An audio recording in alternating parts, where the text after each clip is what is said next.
for Uhuru. Sorry about the delay. I know I'm running about 16 minutes late. I apologize. I am back in America.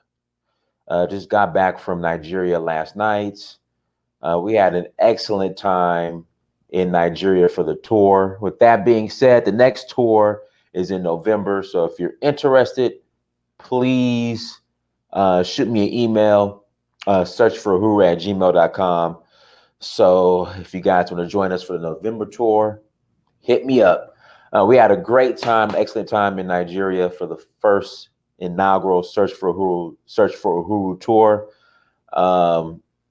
It was a great experience. I want to thank everyone who joined, who came. Thank you for trusting me with your hard-earned dollars and joining us for the tour. I know you guys could have spent with the tour, airplane tickets, visa, yellow fever vaccine. I know it was you probably spent close, shopping.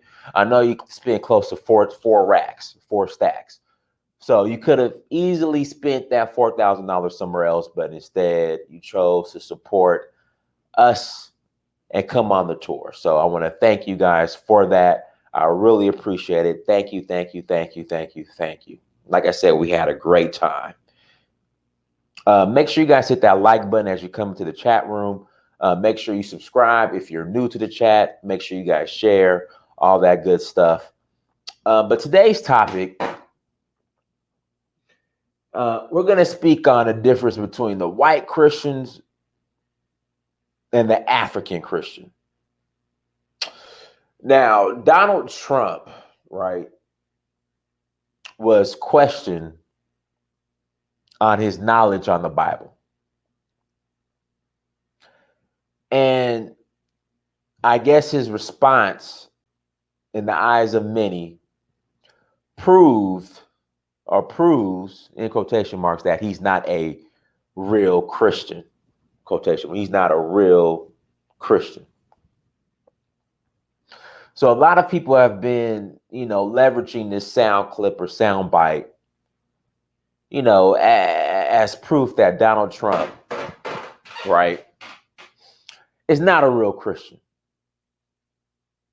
At the end of the day, I'm going to tell you the difference between the African Christian and the white Christian.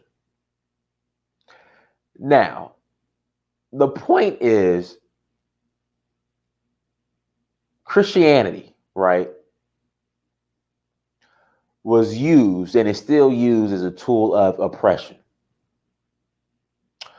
I think it was Hernando Cortez or one of these Spanish conquistadors. When they showed up to Central America, or present day Latin America,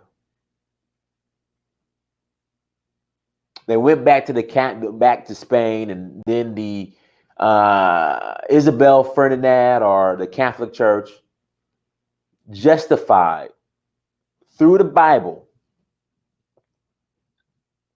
leveraged the Bible as a tool to justify the slaughter of indigenous peoples in Central America, in the Americas period. I believe they call it the Papal Bulls. But they justified the murder of indigenous people in Americas through the Bible. They justified the enslavement of African peoples by using the Bible.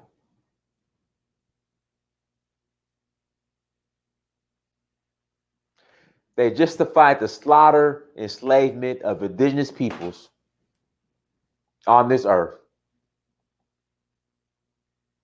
through the Bible. See, the Bible was leveraged, and is still leveraged as a tool of white supremacy. Same thing in the Congo. Well, Congo's Africa.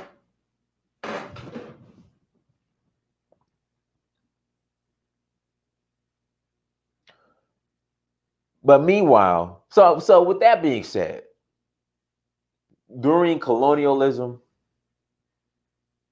to present day,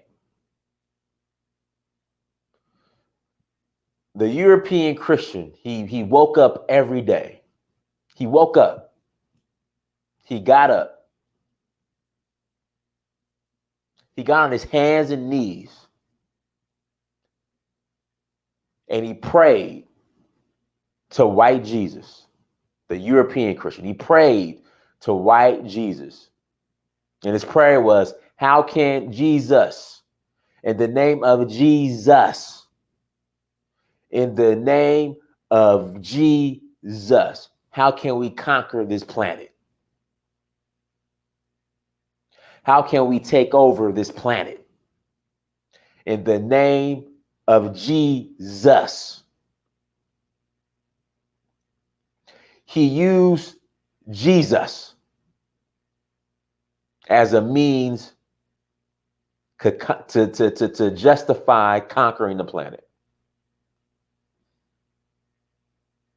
That's what he did.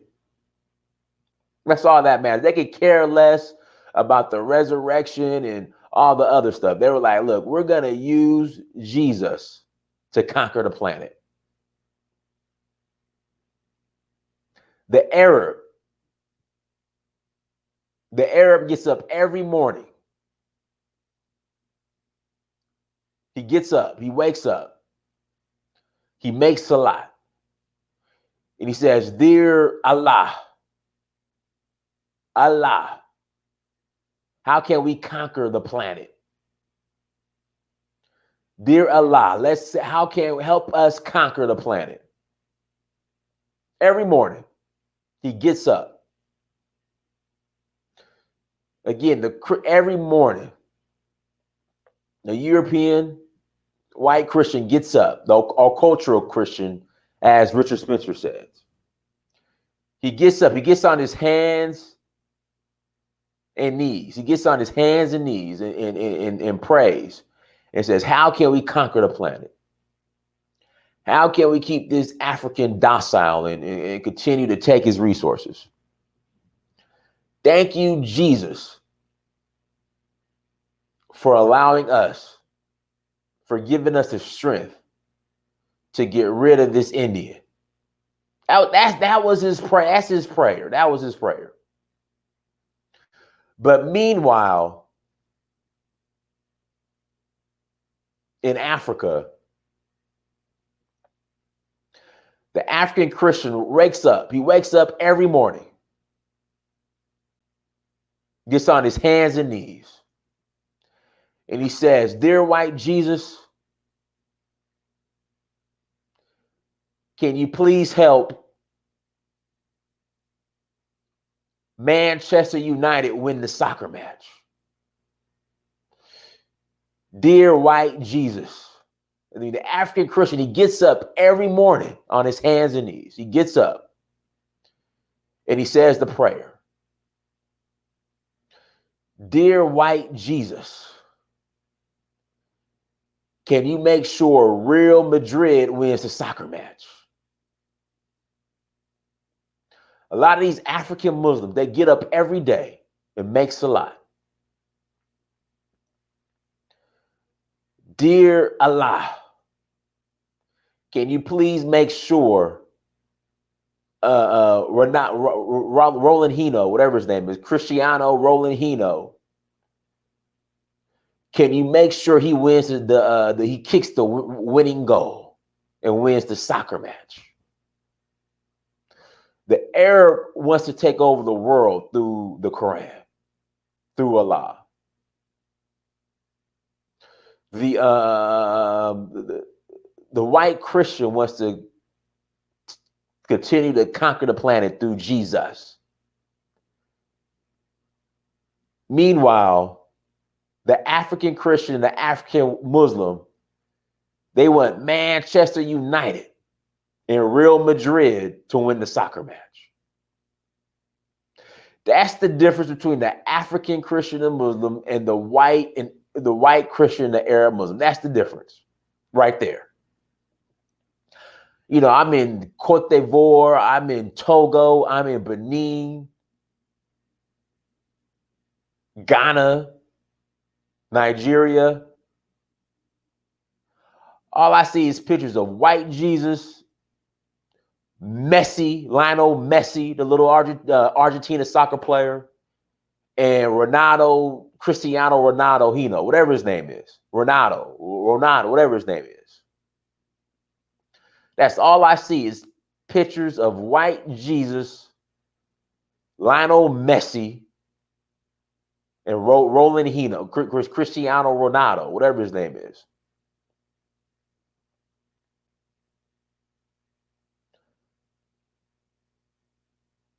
So do you think Donald Trump gives a damn that he doesn't know the Bible?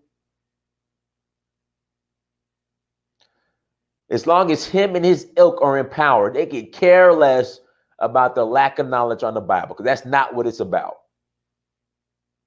See, black people are the real Christians and Muslims, and that's nothing to be proud of.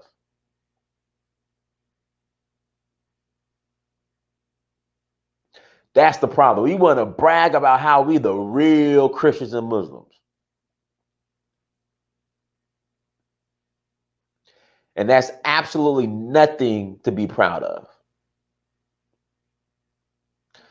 See, the African Christian won't get up. In fact, here we go. The last African Christian that got up and got on her hands and knees. If I have a tattoo of her, hold on. Hold on, right here. You can barely see it. Kempavita. She got on her hands and knees and said, Jesus is a black man from the Congo. All the characters of the Bible all come from the Congo and are black. Africans rose up and had her killed. The last Muslim that rose up, African, the last African Muslim that rose up and professed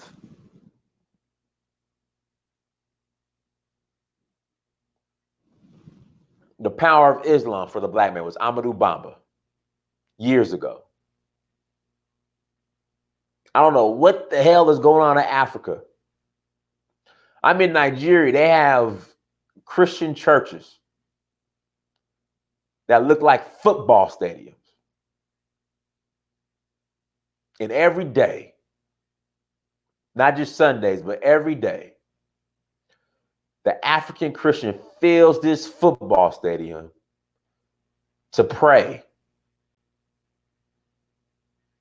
that Real Madrid and Manchester United wins the soccer match, and that dear white Jesus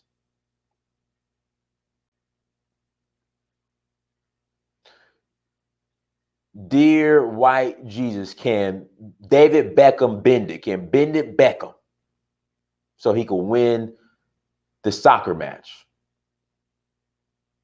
But you guys want to just brag and how, Christianity is the black man's religion and all this other stuff. Please.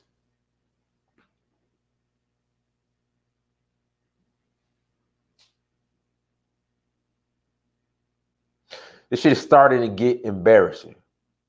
And I'm not saying all Christians and Muslims, black Christians and Muslims. But damn it, it's way too much.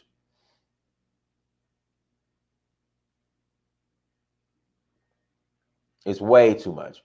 Guys, I'm going to open the lines up. If you want to call in, if you want to add to this, please send me an email. Glenn Davis, thank you so much for the super chat. If you want to call in, send me an email. Guys, sorry about, I'm late. I mean, not late. What's the word? Jet lagged. Yeah, jet lag. I'm still jet lagged, guys. Please forgive me. I know my eyes look heavy. Bow to everybody in the chat. But again, that's the difference between the white Christian and the African Christian. The white Christian prays for power, to keep power. The Arab Muslim prays and makes salat every day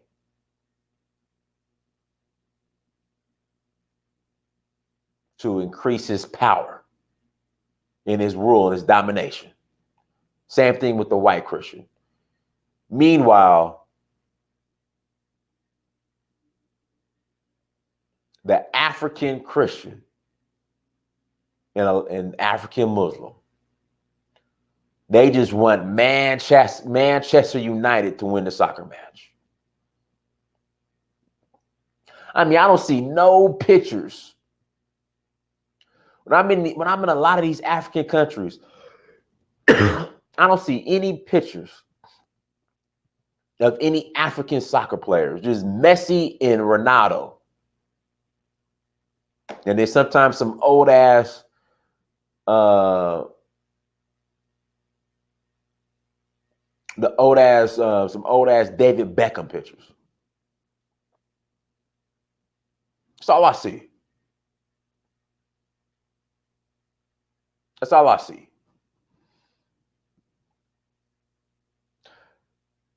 No African Muslim or Christian would dare make the prayer, "Dear Jesus, Black Jesus, we pray to you so that we could dominate and take over." They will never make that prayer.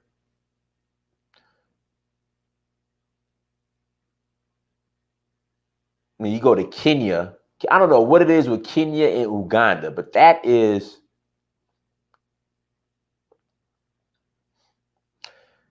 the playground for the white missionary. White missionaries go to Kenya and Uganda and run wild. I don't know why. They run wild.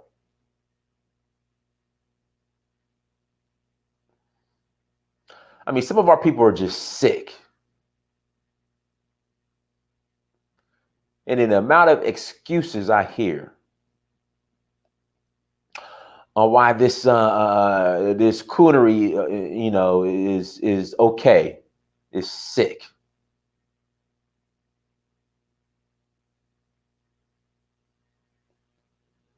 I don't know how our people became so docile.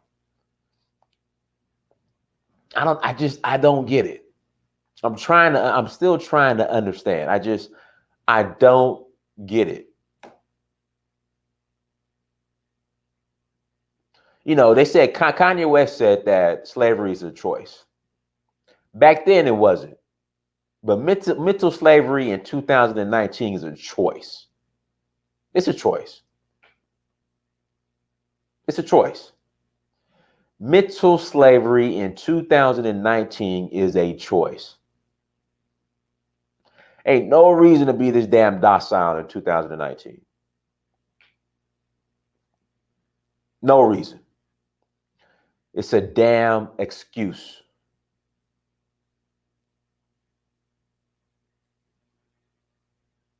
I mean, you got churches the size of football stadiums in Nigeria. That is embarrassing. You can see the shit a mile away. 2 miles away, you can see the church. Looks like the Mercedes-Benz Dome in Atlanta.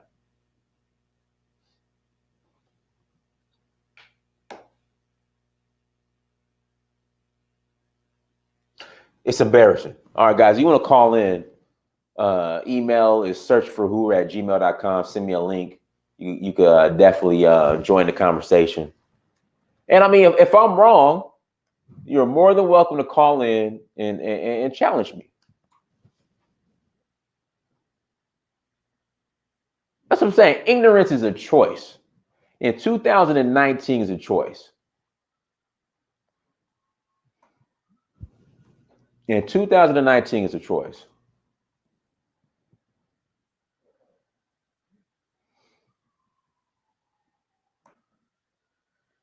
(2019) being this ignorant is a choice. I was telling people, listen, if I wanted to become a pastor, I could go to Ghana and Nigeria and I would be a millionaire in a week.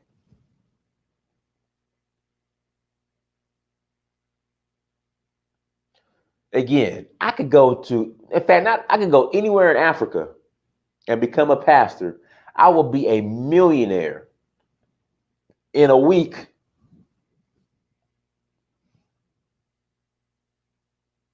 Guys, send me an email. You guys keep asking, Dennis, how do I call in?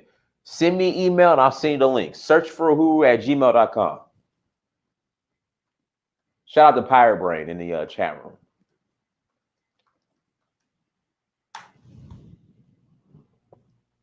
It's embarrassing. Again, if I wanted to be they say get rich quick, I would go to Africa.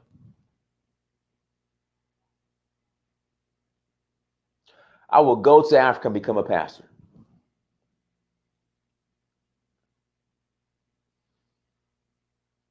I'll be rich, I'll be a millionaire in a week.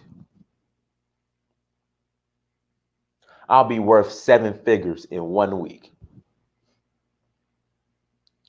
Now, I went to a apostolic Pentecostal elementary school from kindergarten, pretty much from pre-K to the 8th grade.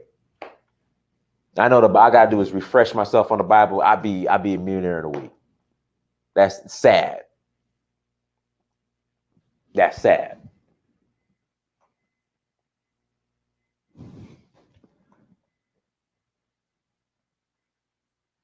Do you want to call in? Cameo 7122. Do you want in? I'll send you the link.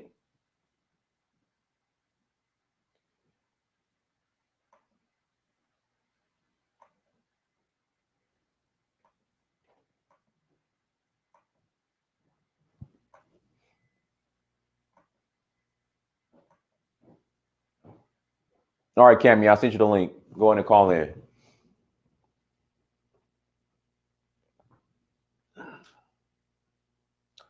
So yeah, I just, I wanted to build on that because I know a lot of people are like, Donald Trump, he's not a real Christian and all this other stuff. You think they care? As long as they are dominating, you think they care about that they don't know the Bible inside out? Do you think they care? Do you think he really cares? That's all I'm saying.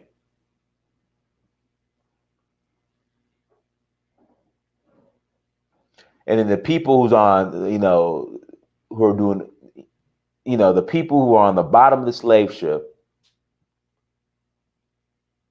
the people who are on the bottom of the slave ship want to brag about how they're the real Christians and the real Muslims, but we are at the bottom of the slave ship.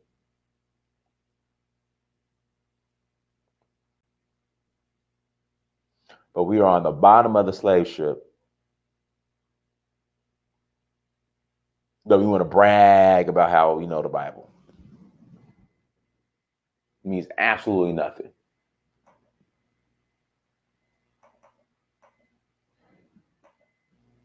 No,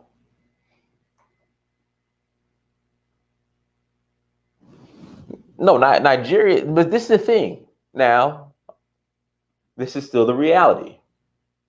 No matter what, Africa is still the future. That's the reality. Yes, there are issues. Yes, there are problems. And I know a lot of people who want to, guys, hit that like button as you come into the chat room. Please hit that like button. And I know a lot of people want to say, well, Dynas, you have this going on in Africa, you got that going on. Doesn't matter. It's still the future.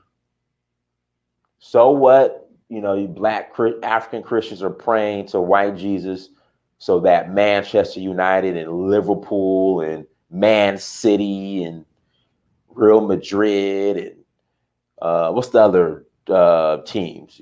So what? They're praying to white Jesus that they win the football match, soccer match. So what? Africa's still the future. And I have this hope. It's just we need the right people over there to wake our brothers and sisters up. And it's happening. It's happening. It's happening. It's happening. Barcelona. That's the other team, Barcelona. Let's see here. The Abrahamic religions feed on the vanity of the black man. We need to take pride in what we have in Africa as Africans. Bow knee, Susan. Shout out to Susan, everybody. Man, I'm to the point there. Listen, there is no biblical Jesus, okay? There is no Jesus.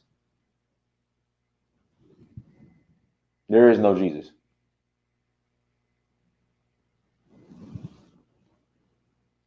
We just need to stop.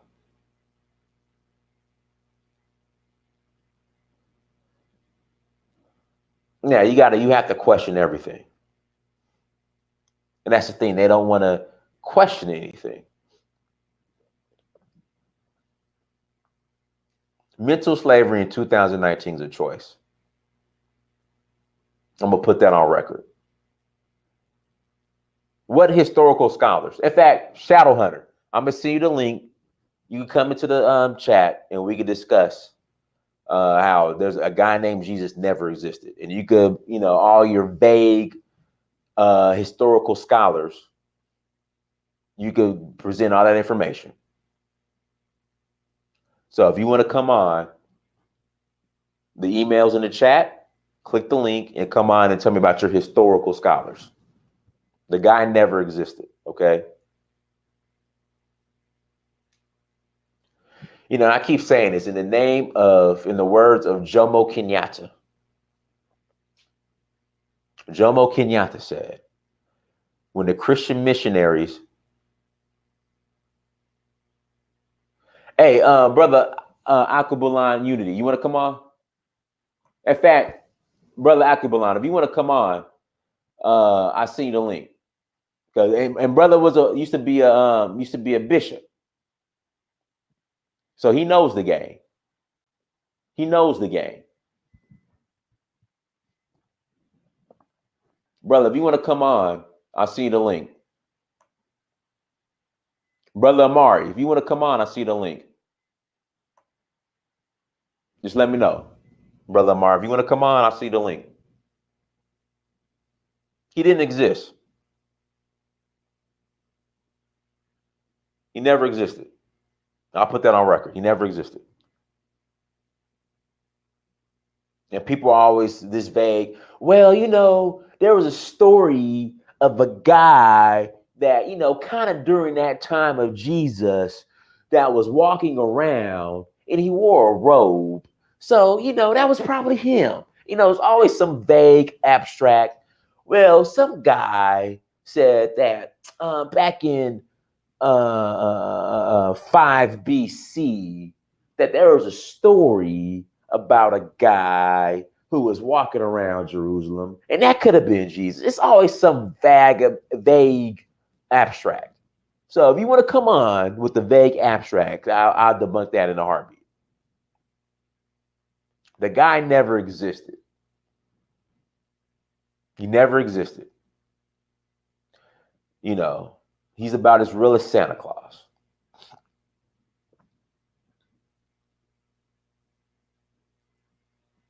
He never existed.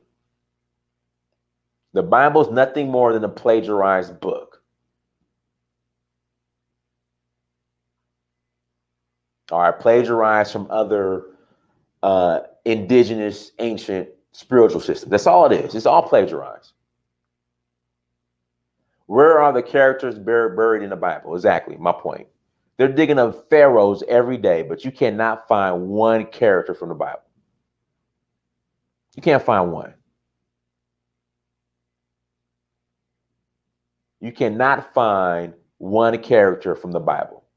They're digging up pharaohs every day. but you can't find one character from the Bible. Not one.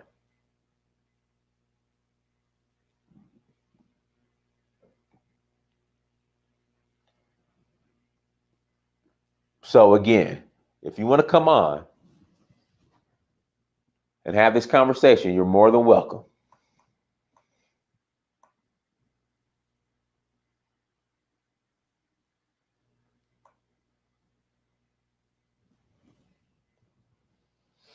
I'm just saying, you cannot find one character from the Bible.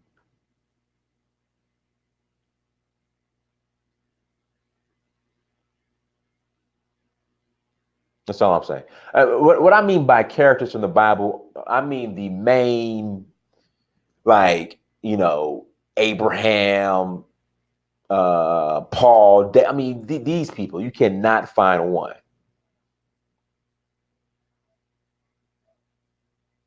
These are adult fairy tales, and it's gotten too far.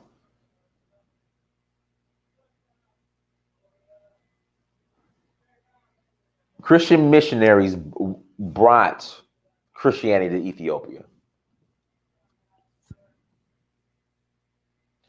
And allegedly, there's an Ark of the Covenant in Ethiopia. Allegedly. Until I see it, it doesn't exist. It's always some secret. Oh, it's hidden here, it's hidden there. You can't go in and see it. I just, He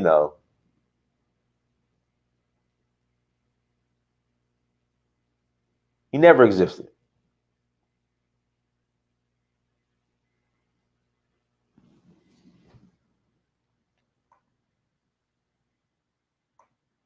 All right, LAZ, I just sent you the link.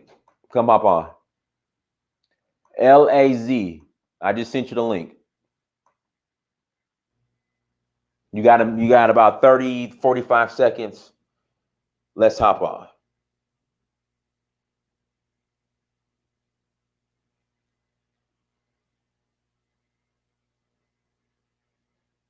I mean, yeah, here we go. A Noah's Ark.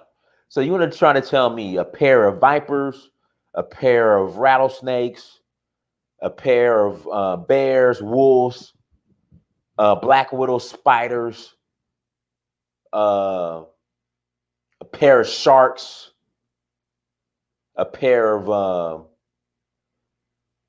I don't know, anteaters, a pair of apes, orangutans,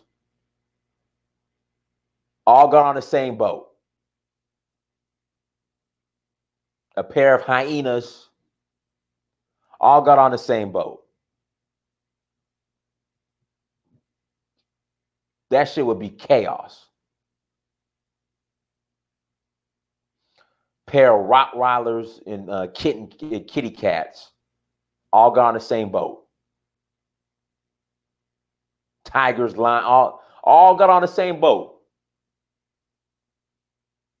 Well, 40 days, was it 40 days or 49? How long was it? 40 years? So black widow spiders, tarantulas, vipers, iguanas, great sharks and whales, poisonous, just all types of wild shit got on the same boat. Cockroaches, pair of cockroaches, all got on the same boat. All right, here we go. My boy LAZ's on. Come on. All right, go ahead, brother. Yeah, how you doing, fam? Oh, good. How are you? I'm doing good. I think you're hitting the nail right on the head. This Christianity bullshit's what's like fucking keeping Africans in the Middle Ages, basically. Mm-hmm. You saw the I don't know if you watched Dr. Moonby's channel, but she did a story like a little while ago. About They the have white this. about the white guy.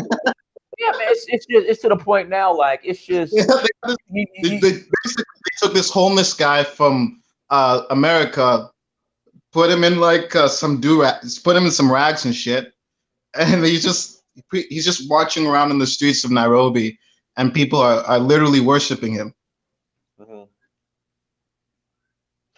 I Literally mean, worshiping him. bro, in 2019, mental slavery is a choice. Oh god damn it. It's a choice in People 2019. people people don't understand the because I study psychology, right? I go to school and I study psychology. And people don't understand the power of imagery. If Mhm. you are black and you are constantly worshiping a white image, think about what that does to you psychologically. Mhm. How you're placing yourself in a position of being dominated on a consistent basis because your God is not you. Your God is someone who's white. You Mhm. need to get to a, you need to get to a space where you see God as being you, a black man. Right. That's why I think you're like a big proponent of voodoo and everything. You're doing traditional religion. Well, see, but I this mean, is but this is my thing. Like our ancestors came up with our own religion, yeah, and we a lot of us have completely literally renounced it, abandoned it for this. I would rather somebody say, you know what, Dinus, I'm not into none of that, no religion at all. You know, I'm just me. I respect that more than forget the indigenous religion. I'm a yeah, Christian Muslim. It's like, you know. yeah. Come on, bro. We got But the we have our own systems. And then you know the excuse is, well, you know, the Bible gives guidance. They have all in our voodoo, Ifa, that's there too. yeah, the guidance As that far as how to the live, how to live, how to eat, Christian everything. gives you is if you're a slave, you have to obey your master. Right. That's what Christianity tells you. And that's why our people remain dormant because Christianity tells you not to fight back and to just be completely docile and to allow yourself to be oppressed. And that's why our people I read the comments sometimes on videos like this, right? And people are like, all right, what's the solution, right? Even on Dr. Moonby's channel, they're like, what's the solution to this problem? And I see people making comments, and the comments are like, the solution to this problem is we need to pray to Jesus Christ.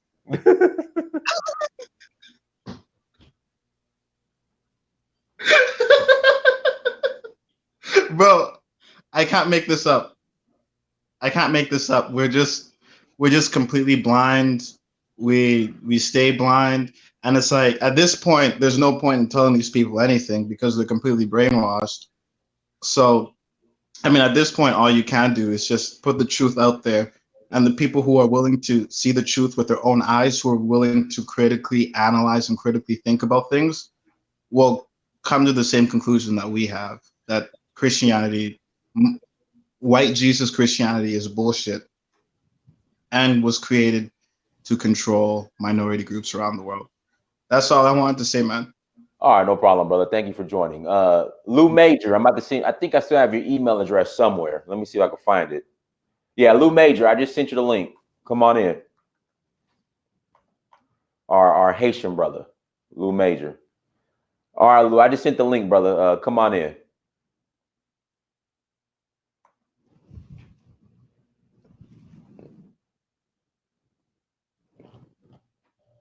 Lou Major, I just sent the link. Come on in. But yeah, I don't, you know, I don't get it. I don't understand. You know.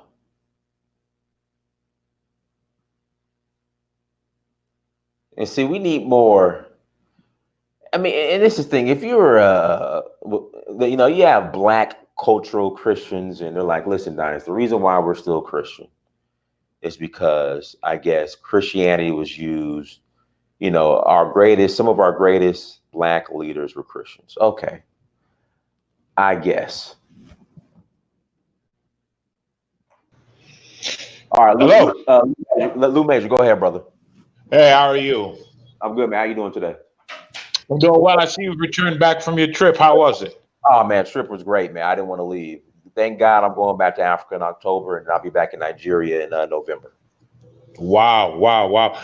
That's actually sounds really cool. I admire that. I really do. Uh, Well, I don't know yeah. how much people know the history of Christianity. The Christianity as a whole is probably one of the most absolutely pernicious and most deadly weapons that the Roman Empire ever created.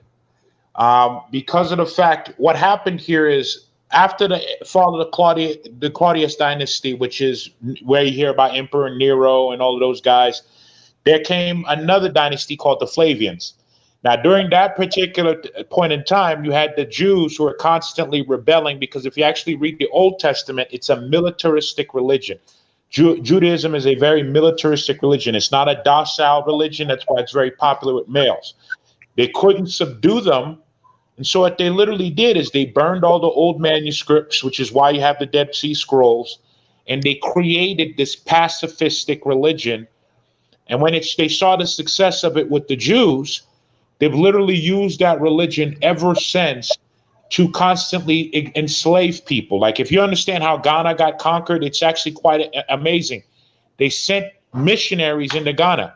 That's And what they, like again. and Nigeria, same way.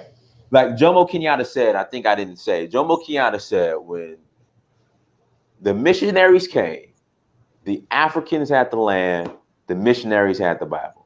The Right. missionaries taught the Africans how to get on their hands and knees, close their eyes, and pray.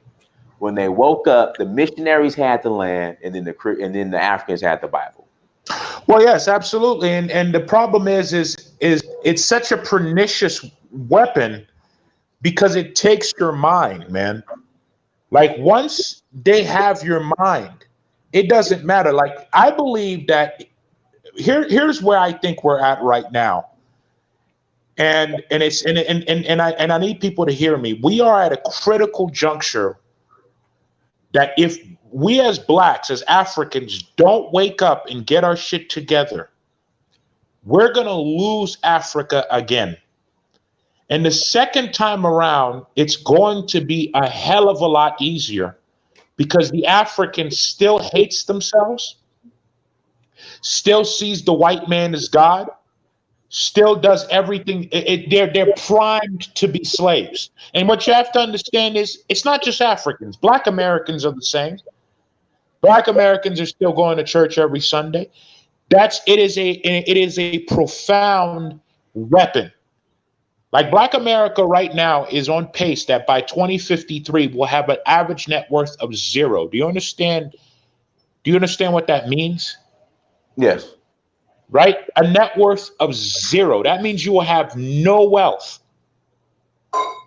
And what are African Americans doing? Going to church.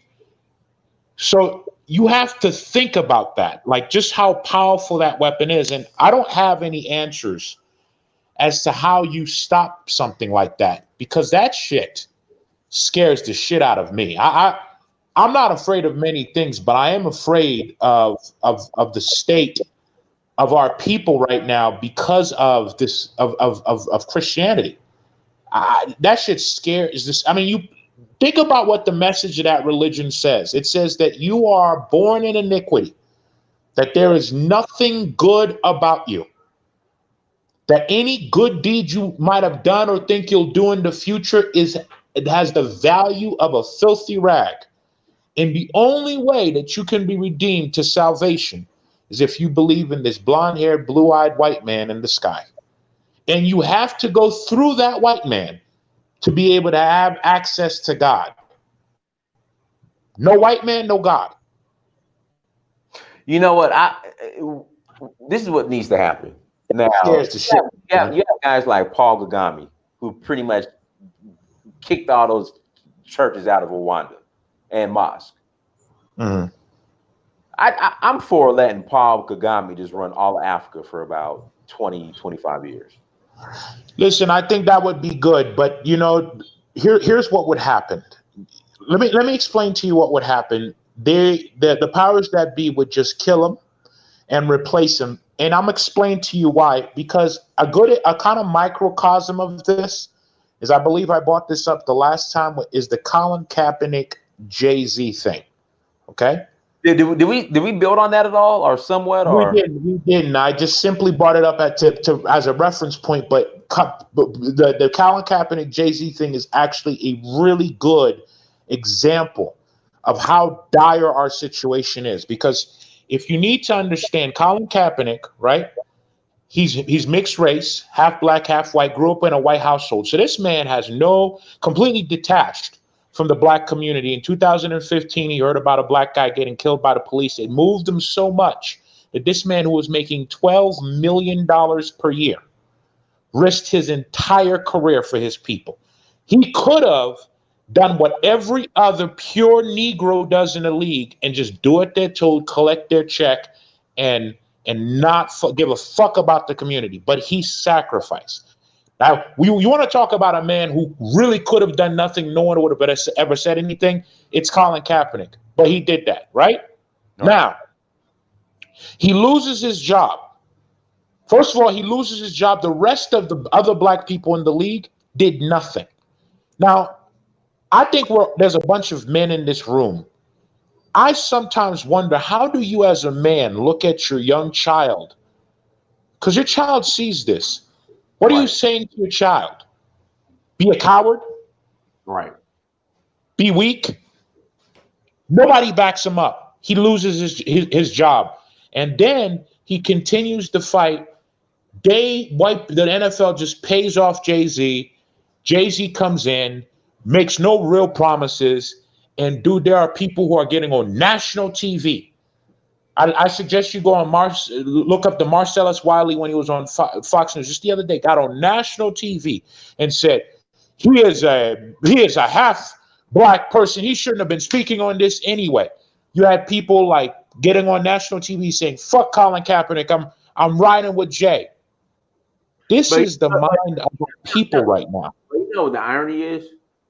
Those same people that would say that, I don't mess with Colin Kaepernick because he's mixed, will sit here and ride out with Barack Obama.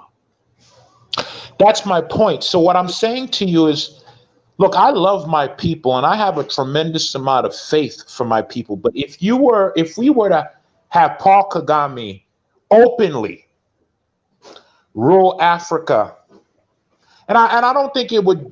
I think there's other good leaders in Africa. Like, probably to me, the most impressive leader in Africa is a guy named Dr. Magufuli. He's the president of Tanzania. I think he's actually a more impressive leader than Paul Kagame. What people don't realize is there's actually been 5 different assassination attempts on Dr. Magufuli, which is why he rarely leaves the country. Whoa. What was this? Dr. Magufuli, there's been, I don't know if you noticed, but he's recently, he is suing all of first of all, he's kicked out all of the companies that's mining in Tanzania. He kicked them out and said, if you want to come back, we're gonna have to renegotiate these contracts, and you owe us $190 million. He calculated how much that they're owed and said, you can't mine here until you pay us this $190 million that you owe us. Also, if you are going to come back here, you're going to pay us new percentages. He is the first president that has ever done that. Wow. Okay? They have tried to kill this man 4 different times. And he has not relented on his position. This is very important. It's Dr. Magufuli who's currently in the process of trying to bring in the Democratic Republic of Congo. Democratic Republic of Congo and Goa alone, one small underdeveloped village, has $24 trillion to minerals underneath it. One town.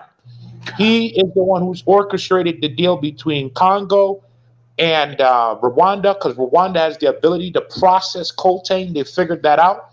He's the one who made that happen, and he's the one who's pushing their application to be part of the East African bloc. If the Congo becomes part of the East African bloc, you now have a country with at least $50 trillion of minerals underneath it, and a part of your community, with probably the 2 best leaders Africa has to offer on either side of them, which is going to make the East African bloc, which will later become known as the East African Federation when they introduce the East African shilling, which they're doing. They're probably one of the strongest regional blocks on the planet, not just in Africa. There's a lot going on, and it's being driven by one man, and they have tried to kill this guy multiple times. Okay, so what I'm trying to get you to understand is the problem is the reason they feel so comfortable killing our leaders, the reason they feel so comfortable doing something like the Jay-Z Colin Kaepernick thing is unfortunately because of the pacifistic nature that exists within us due to our adherence to Christianity, the people will not revolt. If, for example, people knew that if you kill this man, you're going to have to deal with the 58 million people of this country who will come down upon you like fire from heaven, guess what they're not going to do? All right. You understand? So what we need to do as the people is we need to find our warrior spirit again, because the reality is there once was in Africa that had literally warrior queens. They weren't just queens, warrior queens that would send golden arrows to Rome, which at the time was the strongest military power that the world has ever said, and said, listen to me. You could either take these golden arrows as a sign of friendship, or if you proceed for war, you should take them as the sign of your death, and meant it. And when the Romans tried to conquer Nubia, they got smashed. When the Northmen tried to conquer the Aksum, they killed every single Viking and sent one back just to tell their friends to not come back. That's who we used to be. Now we're a people where you can just kill our leaders, and we do nothing about it. What changed? Christianity. A Christianity that tells you, slaves, be good to obey your masters. That tells you to turn the other cheek. If they want to go 1 mile, go 2. To love your enemies. Somebody in the chat room said Dr. Maggie Foley will only eat from his wife. That's how bad they have tried to assassinate him. I didn't know about the assassination attempts. Oh my God. Yes. Right now with Paul Kagame, one of the reasons I think they haven't killed Paul Kagame yet is a couple of reasons. Paul Kagame is a former intelligence officer, which intelligence officers are in general very hard to deal with. They're very hard to assassinate because they know the place. He was trained in intelligence by the United States government. He knows the full intelligence playbook. Also, Paul Kagame quietly has the most powerful military in all of Africa, overshadowing both Zimbabwe and South Africa. The Rwandan Patriotic Front is very well trained, very disciplined, and well equipped from the Chinese. Put it to you like this: Museveni and Paul Kagame had beef for a little while, but Museveni, who has a country that is 10 times bigger than Rwanda, backed down because he didn't want that. Right? Museveni, he's so disappointing. He's so that's fine. Listen, he's not very bright, and that's okay. The reality is luckily for the Ugandans, man, yeah, you have an idiot president, but you just so happen to be in the same block as probably the two best leaders in the entire continent. And so because you're all part of the East African bloc, Uganda still grows by 4% a year. Now, of course, Uganda has the potential to be growing at 7, 8, 9, 10% a year, just like Tanzania, just like Rwanda, just like Ethiopia.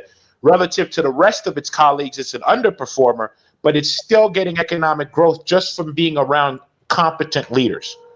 The fact that it's around high quality, high level leaders, it kind of keeps Uganda on the straight. So before we could elevate somebody like a Paul Kagame or a Dr. Magufuli to become president of all of Africa, there needs to be a mentality amongst Africans, men and women, that if you kill one of our leaders, you're going to have 1 billion people on your hands who you're not going to be able to do anything. You can't rule, you can't steal the resources. Is if your military comes in, they can't eat nowhere, they can't sleep nowhere because some pregnant woman will shoot them. Why hasn't America been able to take over Afghanistan? I'm gonna tell you why. Because Dude, if you're a soldier in Afghanistan, a pregnant woman will shoot you in the head.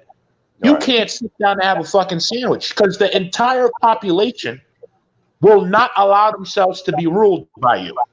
All right. So even though you are better equipped, you have better soldiers, you have better everything, you can't subdue the damn country. Afghanistan has about 25, 30 million people. The continent of Africa has 1.2 billion today. And within the next 10 years, we'll have close to 2. You imagine if our mentality changes where we get back our warrior spirit? Right. Good luck killing one of our leaders. Real quick, Brother Amari, I emailed you the link.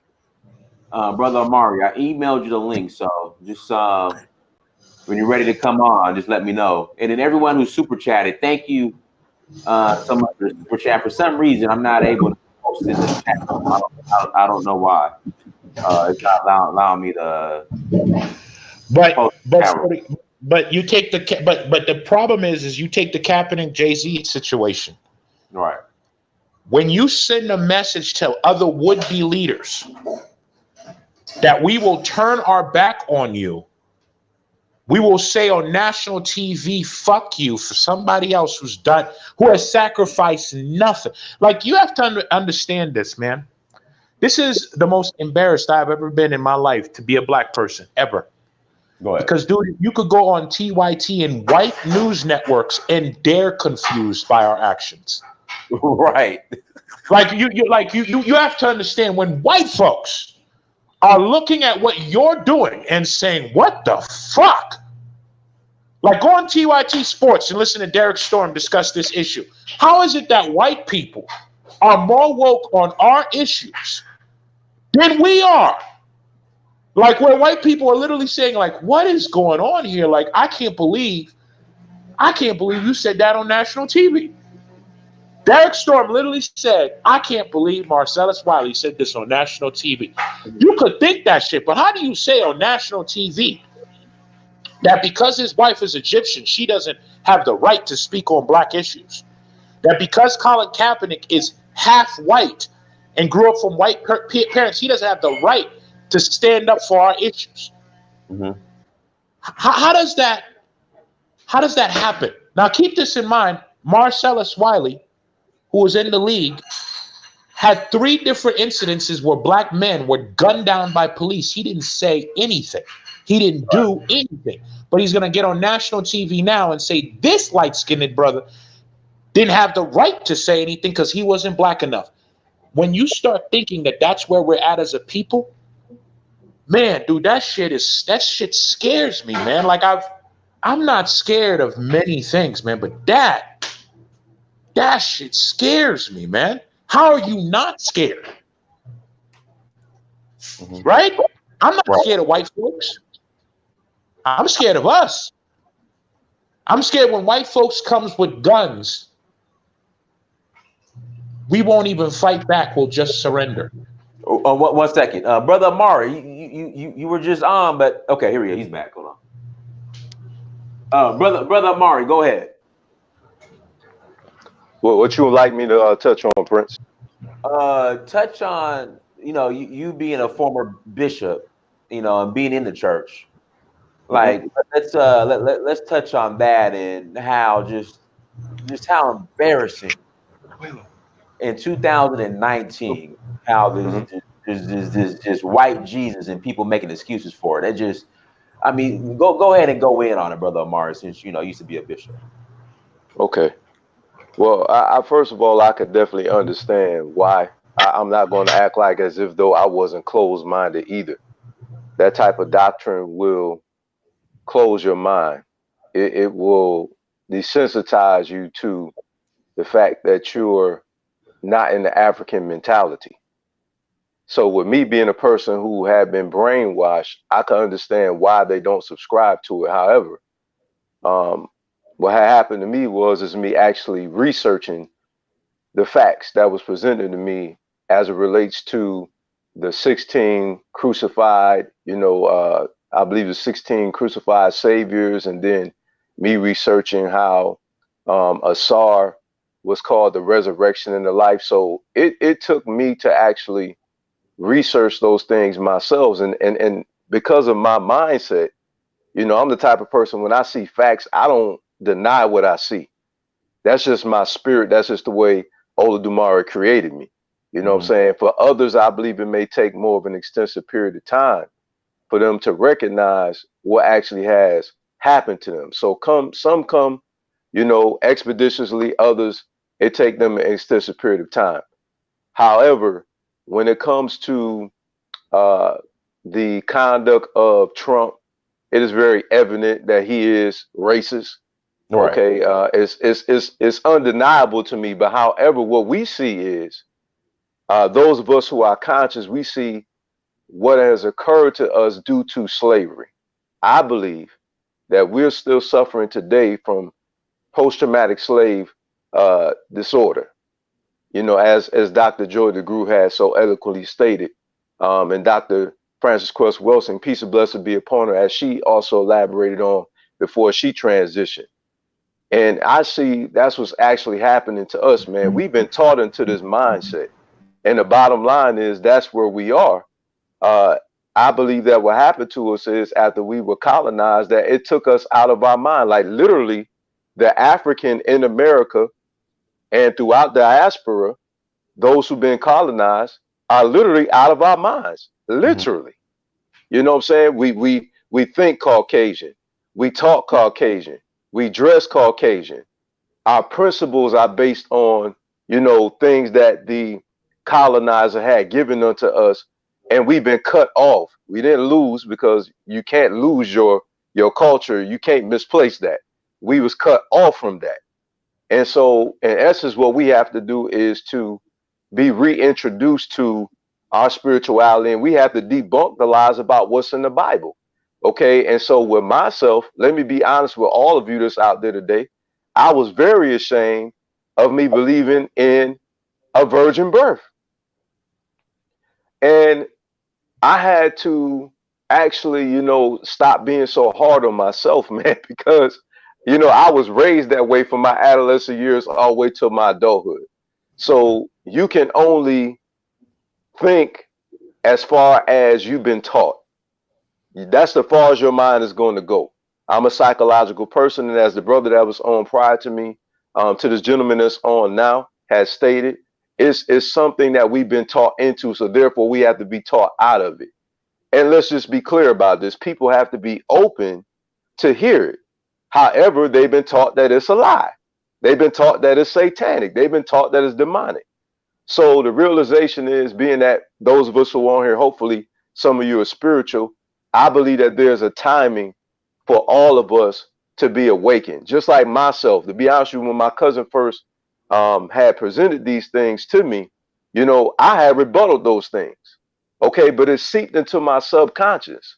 And the truth is, I believe that a goon was really dealing with my mind. Okay, period. Because after my cousin and I had that dialogue, I went back and I researched, you know, and I said, wow, I said, man, these things he was telling me is true.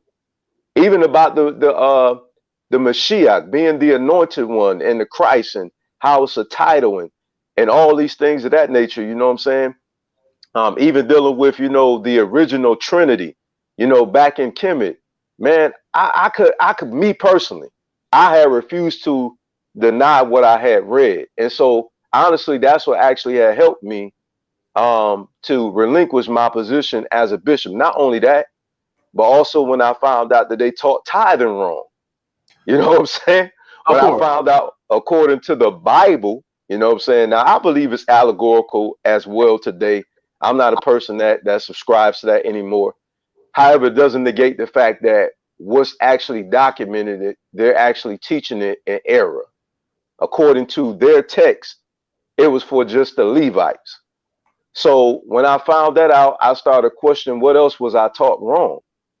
And to my surprise, I was taught a lot of things wrong. And then I found out in voodoo, you know, they believe in the spirit filling you. You know what I'm saying? And then speaking in tongues, you know, and then I found out that voodoo predates Christianity. And I was like, man, I said, then also Yeshua being labeled as the the bright and morning star, then hearing about, you know, how that is in comparison to, you know, Haru, you know what I'm saying? And then it said the sun of righteousness, and you know, SUN, and we know that the sun is the bright and morning star. When I started seeing all these, you know, these things, I was like, no, I can't follow this anymore. I can't do this anymore. Then, especially when I heard the Honorable Minister Louis Farrakhan, I'm just being honest. Okay, when I heard him start bringing to our attention that we don't know our culture, I heard, and I was numb to that. You know what I'm saying? I was like, wow. I said, that is true. Like my name is my government name is Alton Dewey Walden III. You know what I'm saying? And I looked that up. I said, wait a minute, that's a straight up English name and Welsh. I'm not English and I'm not Welsh. You know what I'm saying? Then I started recognizing, like, okay, I started asking some of my elders in my family, did they know where we come from? They knew we came from Africa, but they didn't know specifically where. You know what I'm saying? Then I started seeing like how lost we really are. Like I started researching the culture. I started meeting people organically from Africa, specifically from Ghana and Nigeria. Okay. And I started talking to them. They're now my teachers. And when I start having an interface with them and seeing how my friend, Dr. AK here, in Delray Beach, Florida, how he interacted with his Baba, I'm like, I said, man, we're off. And then I started learning about the initiations to manhood, how the queen mothers do things, and how the elders do things in the order. I started seeing how we were truly brainwashed. I believe that the answer to our problem, me personally, is going back to, and cautiously. Now I'm gonna explain what I mean by cautiously, because you do have clitoris mutilation, you know, and things of that nature. So I don't agree with everything. So we have to go back cautiously, you know, to our African tradition, because the truth is Thomas Sankara and Julius Nyerere actually fought for the women. They really did. You know what I'm saying? So the ancestors fought for the women because how the women's being treated. So I think we had to be careful too about some cultures like over in Kenya where they treat the women bad. But when I began to find out how we really conducted ourselves via Ifa, how we follow after moral principles that gave us Uwa Pele, you know, good character, I said, man, there's nothing wrong with our spirituality. That's the thing. Like, if people will say, well, the Bible gives you, I guess, rules on how to conduct yourself. I'm like, oh, that's it. Voodoo, all of it. All of it, brother. I do have a question here that, you know, real quick though, guys. We have 284 people. Listen, all I ask is for you guys to hit the like button. You know, if you're not channel, at least you can let's hit the like button, guys. If you're not super chatting, the least you can do when you come to the chat room is hit the like button. Stop being stingy with those likes. All right, go ahead, ask your question.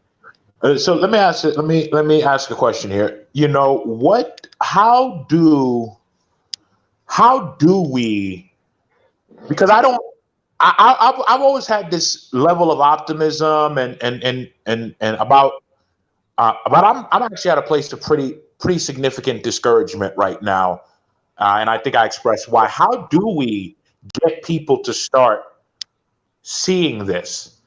Because at this point, I don't think people understand that this really is a life or death situation. Like, we're all on this chat and everybody's really calm.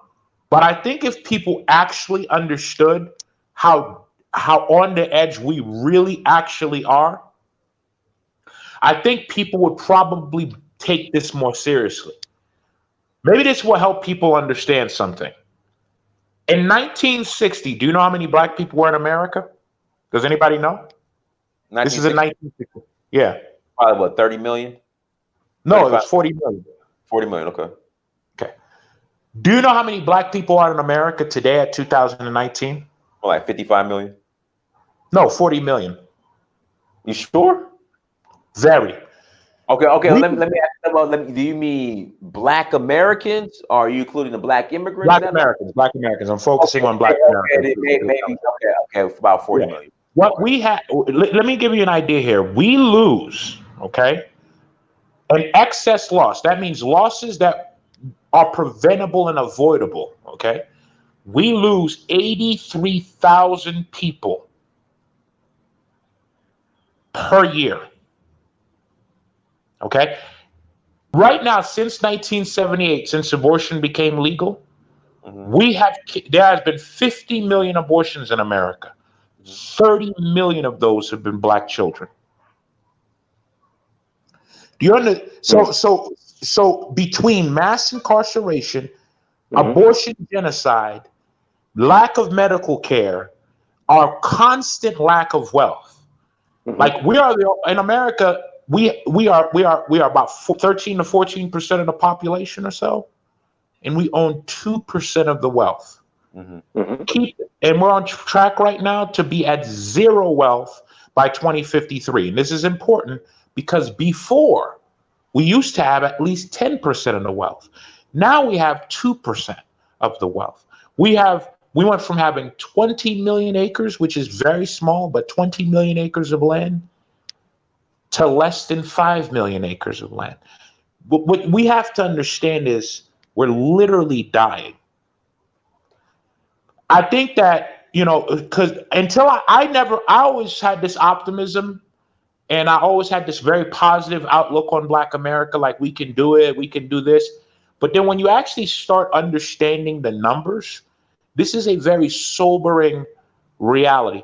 Black women outnumber Black men at a ratio of 5 to 1, and we as Black men are constantly marrying outside of our race. Constantly. Only 25% of Black women will ever get married in their lives. And then I'm in Atlanta. You got to bring up the whole LGBT. Oh, I mean, dude, without that, you add in LGBT, it just gets more depressing. We as a Black community right now, the solutions that we need to do, there's no Black community. Okay, Black people in America, the solutions that's needed. For example, one thing that's needed by Black people in America is Black people in America, Black men and women, have to come to terms with the fact that we need to start practicing polygamy. Now, all the women in the chat are going to be like, oh, that's fucked up. Oh, you want to practice polygamy? Well, here's the reality, okay? There's 5 women, Black women, for every 1 Black man, and we're not even including the gay ones. We're not even including the men in prison. We're talking about just men on the street, 5 to 1. Because we're getting killed. We're killing ourselves through homicide, poor health, and everything else. It's just not enough. In addition to that, we need to have a lot of children. A lot. If there was no abortion, we would have 80 million Black people and 70 million Black people in America right now. Let's say a 10% die-off rate, so we would have right now in America 63 million people. Do you understand what 63 million people means in America? We would decide elections. We would be able to control entire states if there was just no abortion. So right now, we need to practice polygamy and we need to start having a lot of kids. The problem is, when you actually talk to the average Black man or talk to the average Black woman, you very quickly see why Black men and Black women can't be together. The people are so damaged and psychologically broken. Like a Black man will feel discouraged and will abandon his family and leave his woman with kids because he doesn't make enough money. And a Black woman will do some crazy shit like burn down a dude's house because he didn't wake up for a dick appointment or something crazy like that. Did that really happen? Yes, that happened. And people are shocked when that happened, but that shit's not that uncommon. Black women do some crazy shit. Now, Black men do some fucked up shit too. Let's not make this all about the sisters, but because of the damage that Black women have endured for so long, I mean, they're not stable. So they do a lot of just fucked up shit. They'll call the police on you. They'll just do a whole bunch of fucked up shit. But that's because of the damage that they've experienced throughout their lives. And of course, Black men, when they feel like they can't provide for their families, when they feel like they can't be men, they abandon their families. Bro, can I interject real quick? Can I interject real quick, bro? Let me interject. So polygamy. I'm gonna be honest. I can afford it in Africa. I can't afford it here in America. I'm just being Yes, you honest. can. I'm gonna show you by the numbers. I'm gonna show you In by the numbers. Africa, I can do it all. In Africa, I In America, you can do it, and in America, it would work because as much as our black women have problems, and as much as they have issues, you know what they're not? They're not lazy. Black women are not lazy, bro. White women are lazy. Latino women are lazy. I've dated them all in my old days. Black women are not lazy. They are going to hustle, bro. And if you sell a black woman a vision the right way, they will be a soldier for that vision. They may have their emotional problems, bro, but believe me, when it comes to getting together and grinding, there is no woman quite like the black woman. They've got all types of problems, but they're not lazy. So let's go ahead and just use a raw basis point of say everybody's a working class person who makes $10 an hour. That is a very small amount of money. So you have one man, four women. Each woman has a job making $10 an hour. That's $400 a week. Between the four of them, that's $2,000 a week. Plus, you make $10 an hour. So that means you're not even making more than them. You're just making $10 an hour working one job. Now, of course, you could do much more than that, but we're gonna just say $10 an hour, one job. So you, as the man, you make $400 a week. Each one of the wives, they make $400 a week. That's $2,400 a week. If we did that over 52 weeks, that's well over. That's about $10,000 a month, give or take a few. Let me ask you this, brother. So then my question is: in a polygamous relationship, should women be working or the women be working 40 hours a week outside of it? Before children, I think before children, man, I think first of all, that's an individual decision. Okay. But before children, if a woman ain't got a kid, right? Y'all ain't got kids yet, she's not gonna want to sit at home and not do shit. Women want urgency too. They want to do stuff too. They want to have a feeling of control over their own lives. And they don't want to be, I think women want to be dominated to a certain extent, but they don't want to be dominated where every aspect of their lives is controlled by a man. They're individuals. So of course they're going to want to work. I think when after kids come, yeah, probably, maybe she'll work 20 hours. And then maybe you as the man, that's where you as the man has to step up and go from 40 to 60 hours or pick up a second job to maintain that income level. But either way, if you have 5 people living in one household, each person just making $400 a week, that's $10,000 a month. That's $120,000 a year. Man, may I interject? May I interject what you're saying? I hear what you're saying, my brother. I do. And me, I'm a realist. Okay, the realization is that first of all, how can we get women to do that when they're already having issues internally with just one man? You know what I'm saying? Let me just finish. What I'm saying is that we have to get back to an African mindset first. See, I don't mind you putting ideas on the table. I'm not arguing with that. I'm just talking about the realization is a woman has to come into that mindset first before she even agrees to doing something like that. You know what I'm saying? And we're wrestling with us just coming together in unity. You know what I'm saying? So we gotta first get rid of these Eurocentric mindsets before we even step to that next level. I 100% agree with you, but I also believe, now listen, I'm not a woman, so I would love it if a woman would actually jump on this if we're going to have this conversation. Well, I could tell you just by talking to my wife, she's not feeling that. You know what I'm saying? You know, my queen, my orrery, you know, she's not feeling that. So I respect that. But also let me finish too, okay? The realization is this too. You know what I'm saying? We're over here. You know what I'm saying? And that's just reality. Okay. Some of our women are not going to agree with that. And so we as men need to respect that. For those who do agree with that, like in the Oyutuji village, all right, which, you know, the queen mother there is my wife's cousin. Okay. She agrees to that. You understand what I'm saying? But now also with the way, now I know everybody's family is not the same. I'm just telling you, first of all, I'm a serial entrepreneur and we own real estate. So I know what I'm talking about. Okay. You know what I'm saying? And Jay-Z and Beyonce is a perfect example of that too, where you don't have to have multiple women just to have a good source of income. Okay. You know what I'm saying? But nevertheless, though, I don't knock that because I'm African. So I'm not against it because I'm African. But I also understand that, you know, your queen has to come into agreement with that. Now going forward, you know what I'm saying? First of all, it's financial literacy. I come from the hood. Nobody gonna tell me nothing right about now. I'm a former drug dealer. I'm a former gangster. Okay, so I know what the come up is. I come from the worst parts of Rochester, New York, on the east side and the west side. My wife, she come from the worst part of Pompano Beach, Florida, and Collier City, as they call it down here. You understand? And we came together with financial literacy. We brought together our resources. We start building an empire. What I'm telling you is this. Our mindset comes from poverty. It comes from what we've been taught into.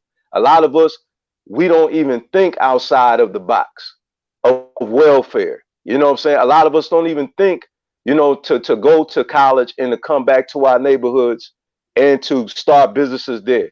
So what I'm saying is, all these things sound so good, but I'm a real brother. We got to first deal with the mindset. The reason why a lot of our people are dying is because of the mindset. Now, you got a homeless person out there on the corner who will not pull out a gun, who will not rob you, okay? Who will ask you, do you have some spare change, sir, man? And if you say no, and in most cases, they won't even try to harm you. So it's obvious this thing is psychological. Whereas you got some people who literally have a roof over their head, you know what I'm saying, clothes on their back, shoes on their feet, and they'll still come take what's yours. You understand? So we're dealing with a mindset, man. We're dealing with a poverty mindset. We're dealing with greed, okay? We have been stripped of our culture, and this is our problem. No one can debunk what I guarantee you, you can't debunk what I'm saying, because had not the colonizer came into Africa, okay, and stripped us from our culture where we were family, we had a family mindset, we worked together as a people, those who haven't been tainted over in the continent we know as Africa today, okay? Had we not had the Europeans come and disrupt our culture and take us from our agricultural, okay, resource system, from our home team advantage, we wouldn't be in the situation that we're in. So a lot of the things that we're fighting is because we was taken from our wealth. And how many Madam C.J. Walkers is it? Okay, how many Black Wall Streets were there? Okay, how many? You understand? So we got to start getting to the education of financial literacy and teaching our children to go and to start their own businesses instead of working for somebody. And even as grown people, all right, we got to stop being shook and come from behind those desks and understand the only thing you got to do is find a medical plan for yourself and a dental plan for yourself. I know I worked for a total of 20 years and I'm a fully retired Marine. Okay, and I come from the hood. I know what it is to grind. I know what it is to come off of welfare. You just got to have that mindset. And we got to put that in our people that yes, you can, and show them how to do business. Because a lot of us, we talk a lot about our people, about what we're not doing. But the realization is it's education. People could talk about, oh, Google is out here. People could say all this, all you want. Man, half our people, and I'm talking coming from the hood where I seen my friends' mothers and fathers on drugs, and they was hustling, okay, just so they can eat. All right, so CB, I'm not going to be coming on here talking like swinging, singing these sweet songs and talking like, oh yeah, no. I know the realization is we got to show our people a better way first. And then after we show them the better way, then they got to make the right decisions and the choices to implement the information that they learn. You understand? Like I didn't learn about investing from nobody in my family. I actually learned outside of my family. Nobody in my family taught me about real estate. We lived in houses. None of my elders taught us. I'm talking about not renting them. I'm talking about actually paying the mortgage. Okay, none of our elders in our family taught us about equity in the house. Okay, I started doing that once I found out. Then I taught my son. You understand? So we're dealing with a curse of ignorance, man. You know what I'm saying? And once our people, and I got you, bro. I'm gonna let you talk, and I promise you, I'm done after this. Once our people, right? Once our people come into the realization of all Caucasian people don't have this information. This is something we talk like that, and they working in Burger King right next to us. I was in the military; they's working right next to me. Okay, some of us are working low-end jobs; they're working right next to us. So everybody don't have this access to this information like I have. That's why I go in our community. Okay, as a real estate investor who own my queen and I own multiple properties. Okay, and have land. We go into the community and we teach these things because we recognize in our hood, we start helping our people come up in the hood. Now, a lot of our people are starting to start business. You know what? They didn't know what to do. They wasn't even thinking about these things until we presented it to them and showed them that, yes, you can. And this is how you can do it. Turn your credit, into cash. This is how you get out of debt. Okay. This is what equity is. This is how you turn equity and buy other properties. We had to teach our people these things, man. Well, I'm done with that. Let me say two things. First things first, you said at the beginning of your comment, and I was writing what you were saying down because it's good stuff, that we need to get into an African mindset, right? Oh, no doubt. I 100% agree with you. So the first thing you should understand is that polygamy is African. Okay. Well, brother, I know that. I'm a Santi. I know what people I come from. I know that. But the second the second thing you should understand is a couple of things. Okay. Almost everything that you have said, okay, about how to function within this economy that we all live in and have to deal with, right? Mm-hmm. It's coming from a capitalistic mentality. And I'm going to be fairly direct with you, right? You as an individual, okay, as an individual who has all these real estate holdings, maybe you have some stock, maybe you have a couple $1 million, you probably feel great about yourself, okay? The issue is within 2 generations, those resources will go recycled right back into the white community, and that's at an octave of 90%. And the reason I'm certain of this is, first of all, it's not just black people. Everybody this happens to everybody because the current capitalistic economy is structured such as that. Okay, and the second of all, even if you and your wife are incredibly fruitful, and let's say you guys have 7 kids, that's not nearly sufficient enough to expand your empire over the next 2 or 3 generations, large enough for it to make a significant dent in terms of collective black wealth. Now, will this benefit you and your family? Sure. For a generation or 2 until all your money and resources go back to the white community.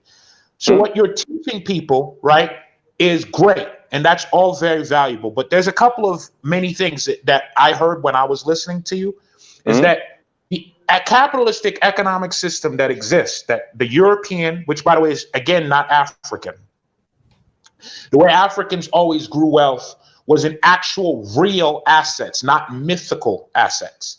So real estate is a real asset, but most of those stocks and bonds that you own, they're what's called a mythical asset, meaning it could go to zero. It's not real. It's not a real asset at all. Right. So what Africans always did, the way they managed money and grew wealth, is they believed in real assets. So for example, something like cattle. So if they had extra money, now this is as primitive as can be. I'm going very primitive because I don't want to get too complex. I just want to get as primitive as possible so it's understandable to the greater audience.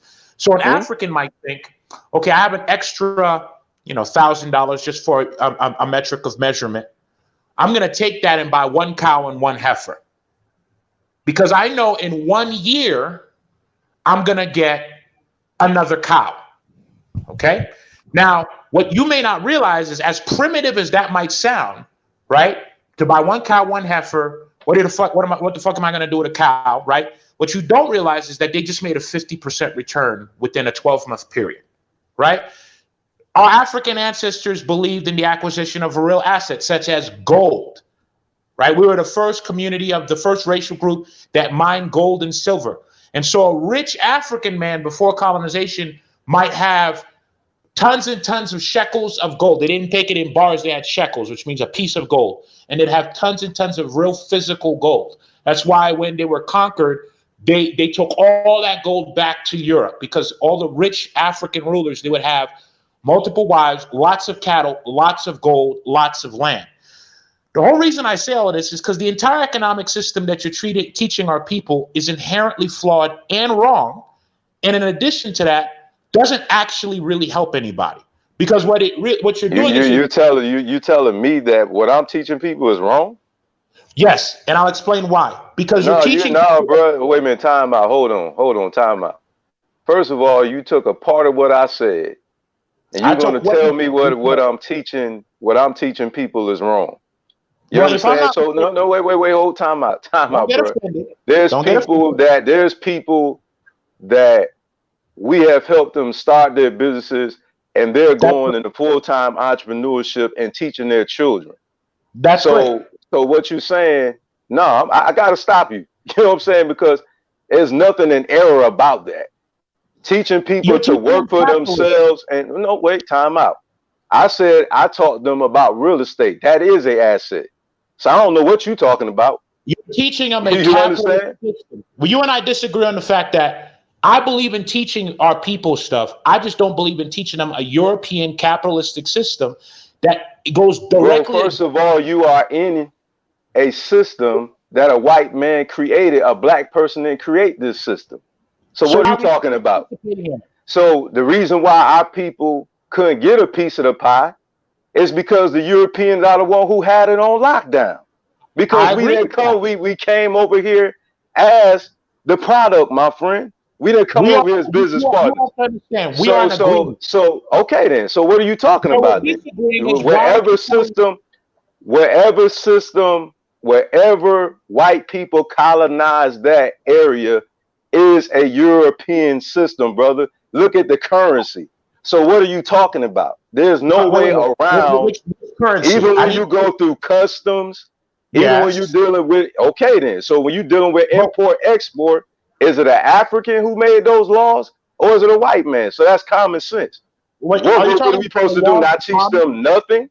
What are we supposed to do? Not teach them nothing? No, and just say, well, it's a white man's system. So don't be involved in it. The African economic system that you just said that you believe that we ought to be following, because we ought to be going back to I never said that, King. I never said that. I said that what happened.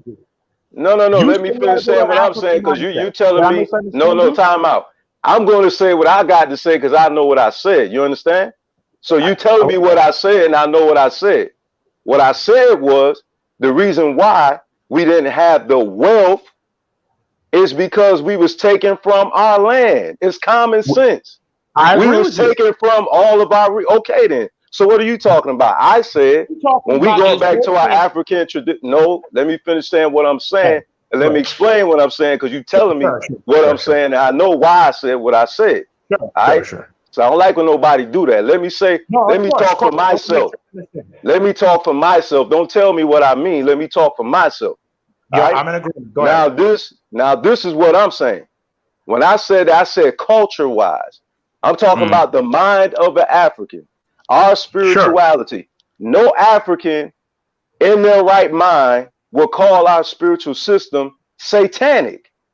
You understand? Right. Okay, so that's what I was talking. That's exactly what I said earlier. I said we are literally out of our mind about morals and principles, and then the prince came behind me and he said, exactly, because in voodoo, that's what we teach. I said, Ua Pele.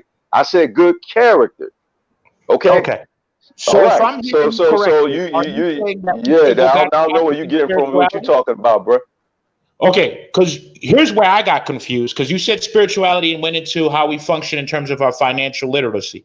So I assumed you were just talking about the whole thing. So are you saying that we should go back to our African spirituality, but we should participate in a capitalistic system? Is that what you're saying? What I said was, because you asked me the question, so I'm going to answer your question. Yeah, okay. I'm just asking. There's nowhere in the world that you're going to avoid capitalism in this country. Okay, it's common sense. The stock market, okay, anything that has to do with investments or currency, all right, is ruled by the European people. So, brother, it's simple. Nothing hard about it. We was born into this system by default. So let's use common sense here, okay? I'm a common sense person. All right. So you're gonna use, while you're in America, you're not going to use American money, okay? You're not going to use that money in America, all right? Okay, so what I'm saying is we still need to teach our families how to survive in a system that we were born in. Period. Okay, this is the reason why. This is the reason why our ancestors started the HBCUs in America. Okay, all right. So while we're here, we need to learn. We need to learn how things work. Okay, and then we need to take control of our resources while we're here, and make it work the best we can until we get up enough money to move to Africa, because some of our people can't even move to the next doggone city, let alone move to another country. Right. Here's what I'm saying to you is the capitalistic system that you're advocating that we follow, and if I understand you correctly, is that you're saying that because we are born into the system, this is the reality, so therefore we must understand the system so we can survive within it. I think that is a perfectly understandable perspective. Absolutely, of course. That's the reason why we teach our people investments. That's why we teach them, you know what I'm saying, about equity in homes. That's why we teach them about credit. Okay, because Prince Diners knows exactly what I'm talking about. Their economic system works totally different over in Africa. And what it works totally different. Right. What I'm saying to you is, in some parts of Africa, in some countries. Okay, the capital. I'm not even talking about going to Africa. We're focusing on where you're focusing on, United States. I'm saying the capitalistic system that you are advocating that we follow is the same capitalistic system that created slavery in the first place. It's also the same capitalistic system that led to us doing Jim Crow, and I can explain why, but I'm pretty sure you know what, bro. What you talking about? You talking about slavery? We talk about money now. No, we are talking about money. Slavery was about money. It wasn't about. We're talking about. Does a house have something to do with slavery, brother? Does a house have something to do with slavery?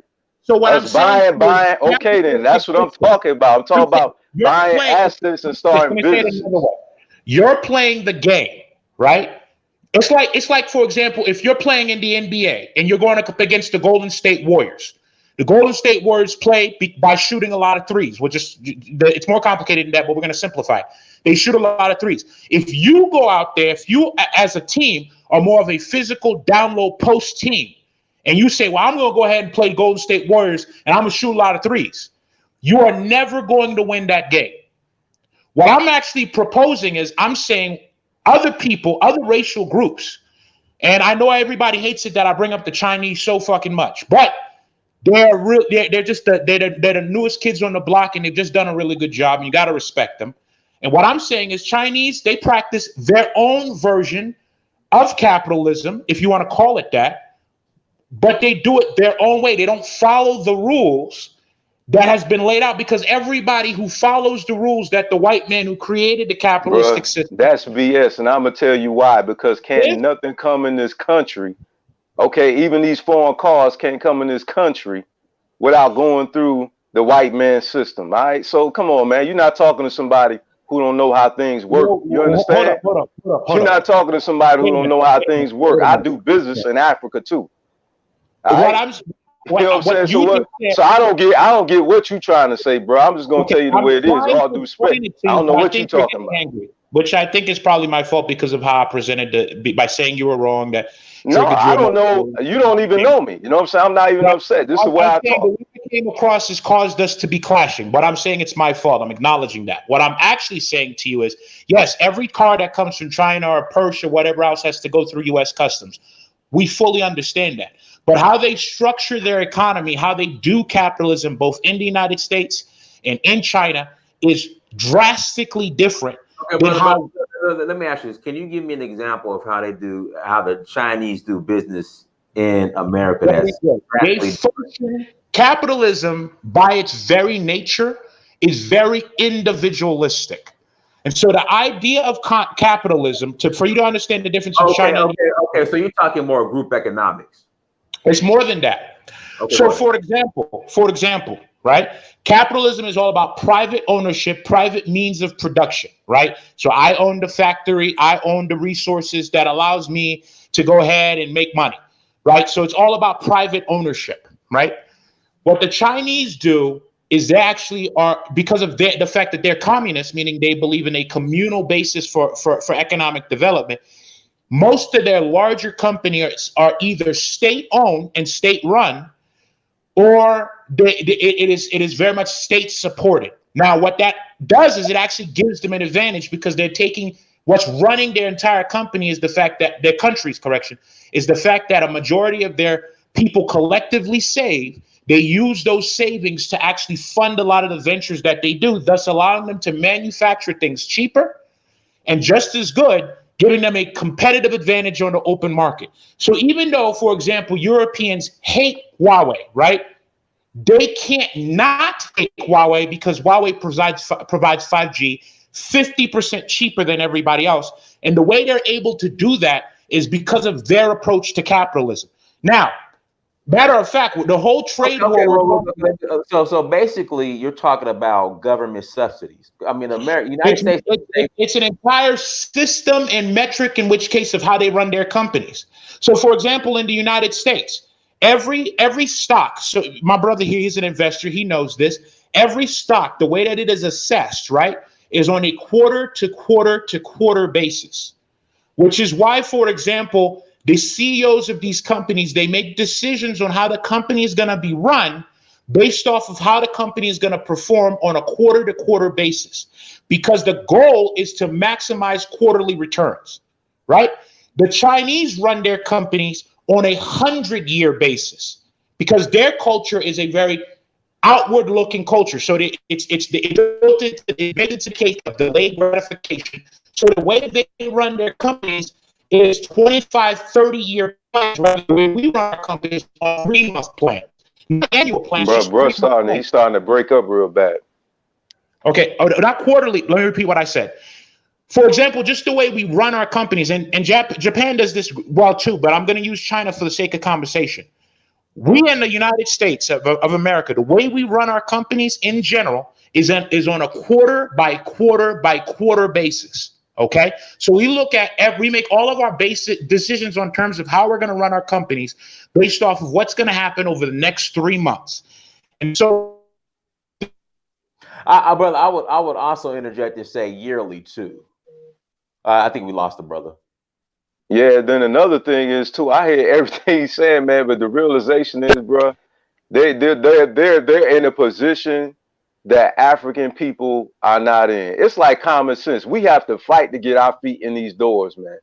You're right. That's just the bottom line. We just recently started owning, you know what I'm saying, our own airlines. You got the first woman over in Africa. Oh, so I mean, we are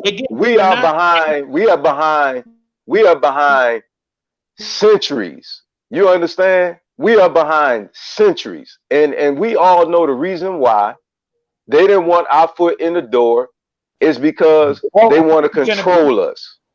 This is all true. They want to control and manipulate us. That's the reason why they're going to Africa and steal our resources. Okay, this is the reason why Africans, we just starting to wake up and starting to kick their behinds out of our countries. And I'm saying to you, come on, man. To be fair, the reason I'm Lou, we trying to hear you, man, but your phone keeps going in and out. Lou. But the thing is, brother Amari, the Chinese. The reason I jump. But Lou, let me say this. You bring up the example of the Chinese, but the Chinese still practice capitalism. They practice their own version of capitalism. Capitalism, people don't understand that the Western version of capitalism that we attribute to the West, when we say, oh, capitalism, and we think the West, Europe, America. Of course, because that's where we live. But what I need you to understand is capitalism is over 6,000 years old. If you went to, the people, capitalism is just the ability to own your own business and expand that business and own the means of production. That is a bare bones. Of course. But when were we When were we allowed to do this, man? This is the reason why I hear you talking, but that's why I keep saying I'm realistic about things. I know what we can do. I know what we're capable of. Okay. I know of the spending power we all have and all this other stuff. The realization is that these crackers kept fighting us the whole time, every time we tried to do something. And the African man and woman, okay, is always fighting to get a piece in the doggone pie. 100%. Which period. Africa, like President Ado over there now. You know what I'm saying? A lot of them are just now starting to come together and trying to hold together the resource. But why didn't we do that? Because look how many countries over in Africa have been colonized, man. Okay, we got, this is why I keep saying, this is why the African, until we understand why we keep fighting, we're never going to get it. Okay, we've been colonized, man. So that means we got to fight to get to the top and get our foot in the door, man. Amari, let's do a thought exercise together, you and me. Lou, let me ask you this. I'm still trying to. So basically, what you're saying is, okay, I'm gonna give you an example. How do you feel about Jay Morrison's Tulsa real estate fund? Is you're saying we need to operate like that when we practice capitalism? Is that what you're trying to say, or?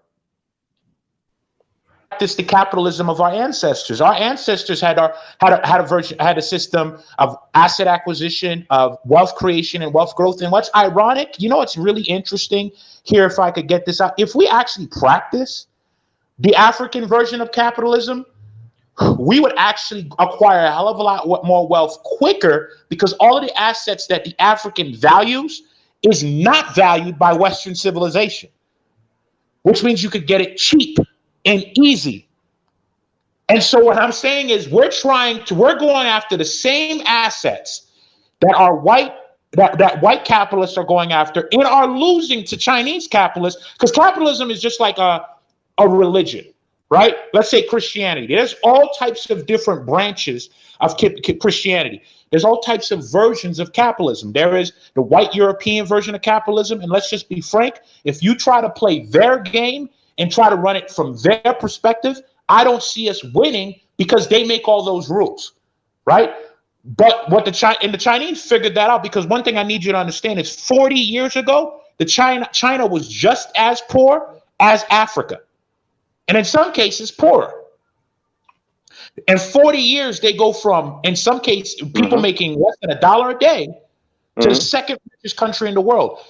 And they didn't do it playing by the rules, right? That the Europeans have set. They created their own rules and created their own value-added product. And that's exactly what I was trying to say earlier, bro. I'm in agreement with you, what you're saying. Yeah, I'm just saying that's what we got to do. No, what I'm saying is that's what we got to do. That's my point. Okay. Listen, you use China as an example, right? What do China have that African people are struggling with, brother? Unity. This is the only thing I'm stressing to you. I hear everything you saying, but what they have is unity. What do the European have is unity. No matter where they are throughout the diaspora, the European is going to support the European. The African, and wait a minute, let me finish. This is the reason why I'm saying what I'm saying. The Africans are struggling just to get along with one another, man, just to see that, okay, you're Zulu, you know, you're Santi, so what? We're all Africans. We need to help each other. We need to come together and support each other, come up with our own economy and resources. And this is what we need to do, is unite. That's where the Africans struggle at, man. We spread all out this world, man. We all over the damn place. I get that, but what I'm saying is the reason that we do fight amongst each other, which is not just Africans, man, it's black people in America, it's everywhere. And actually, you're starting to see it with white people too. The reason that we're fighting amongst ourselves is because we're participating in a system, in which case the white people at the top hog all the resources, leave a little at the bottom. And so if you leave a little at the bottom, what happens is, and there's a bunch of people there for that little scrap, they're going to fight and kill each other for that. a good way to kind of look at it is just look at the rat experiment. Okay, what they did is they took 5 rats. They put the rats in an environment with tons of food, tons of resources, and all the rats got along.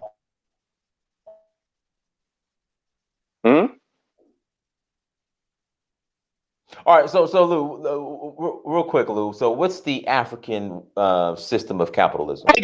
Thank you. Okay, the African system of capitalism is the oldest system of capitalism. Is the accumulation of raw physical assets. So, for example, an African, if you took an African from, I don't know, 1,000 years ago, I'm just going to use it, and brought him here today, and you gave him an extra $1,000. He would probably go buy a cow.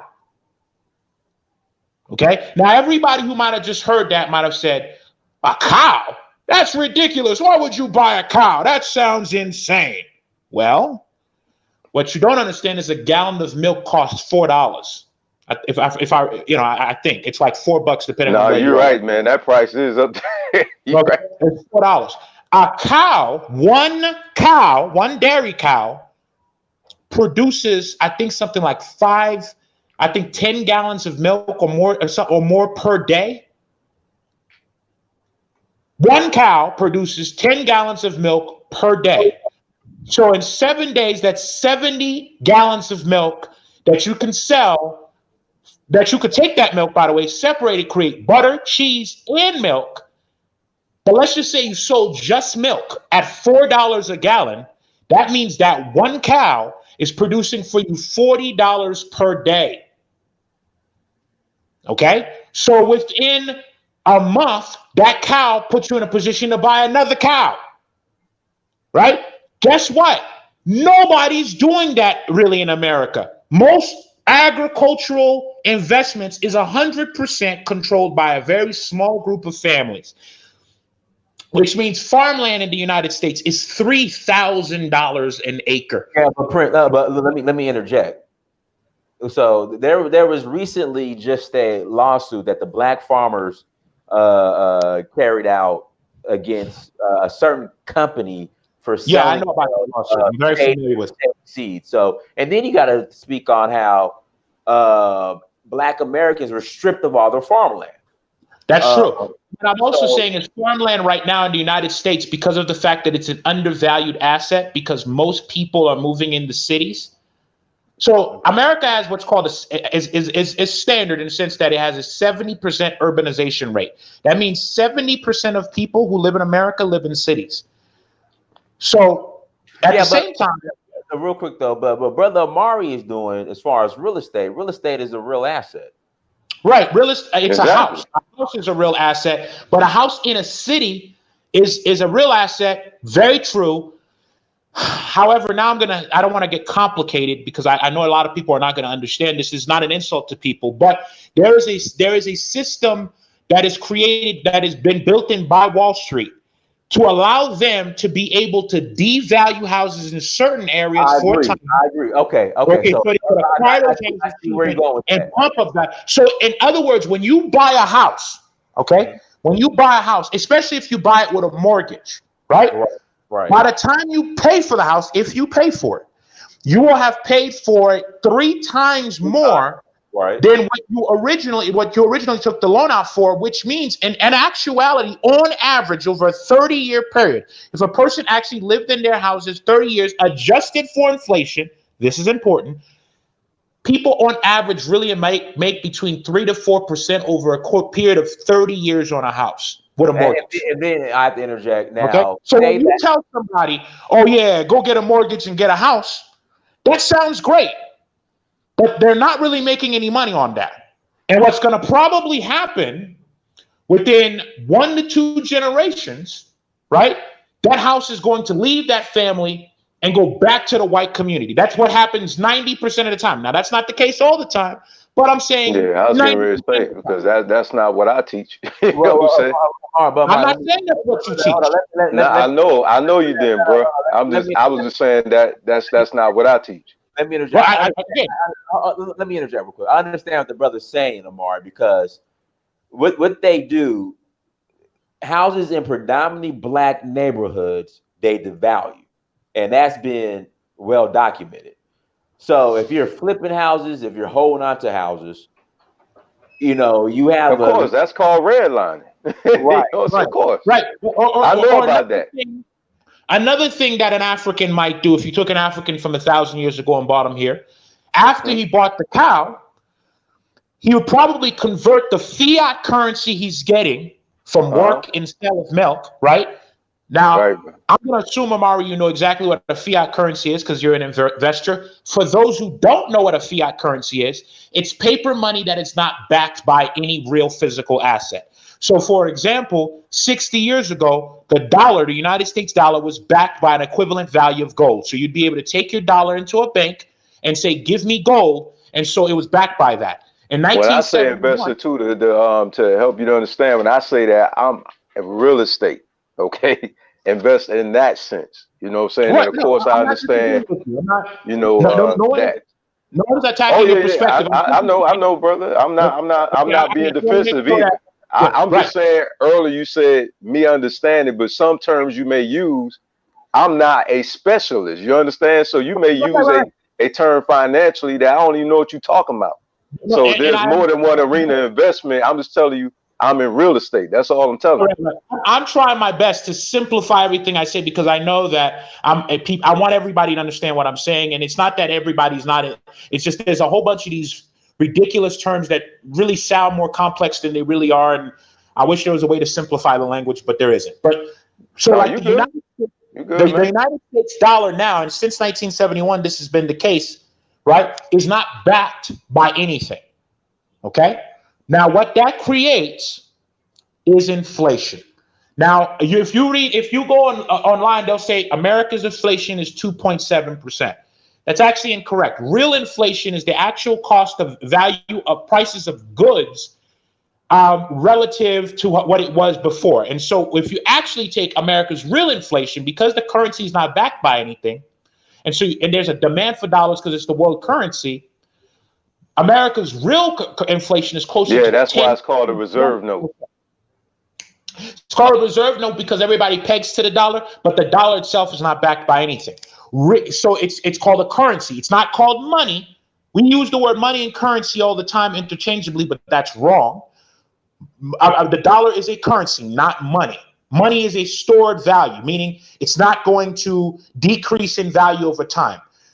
Currency fluctuates in value. So what African capitalism would say, I'm going to trade this fake fiat money in for real gold or silver.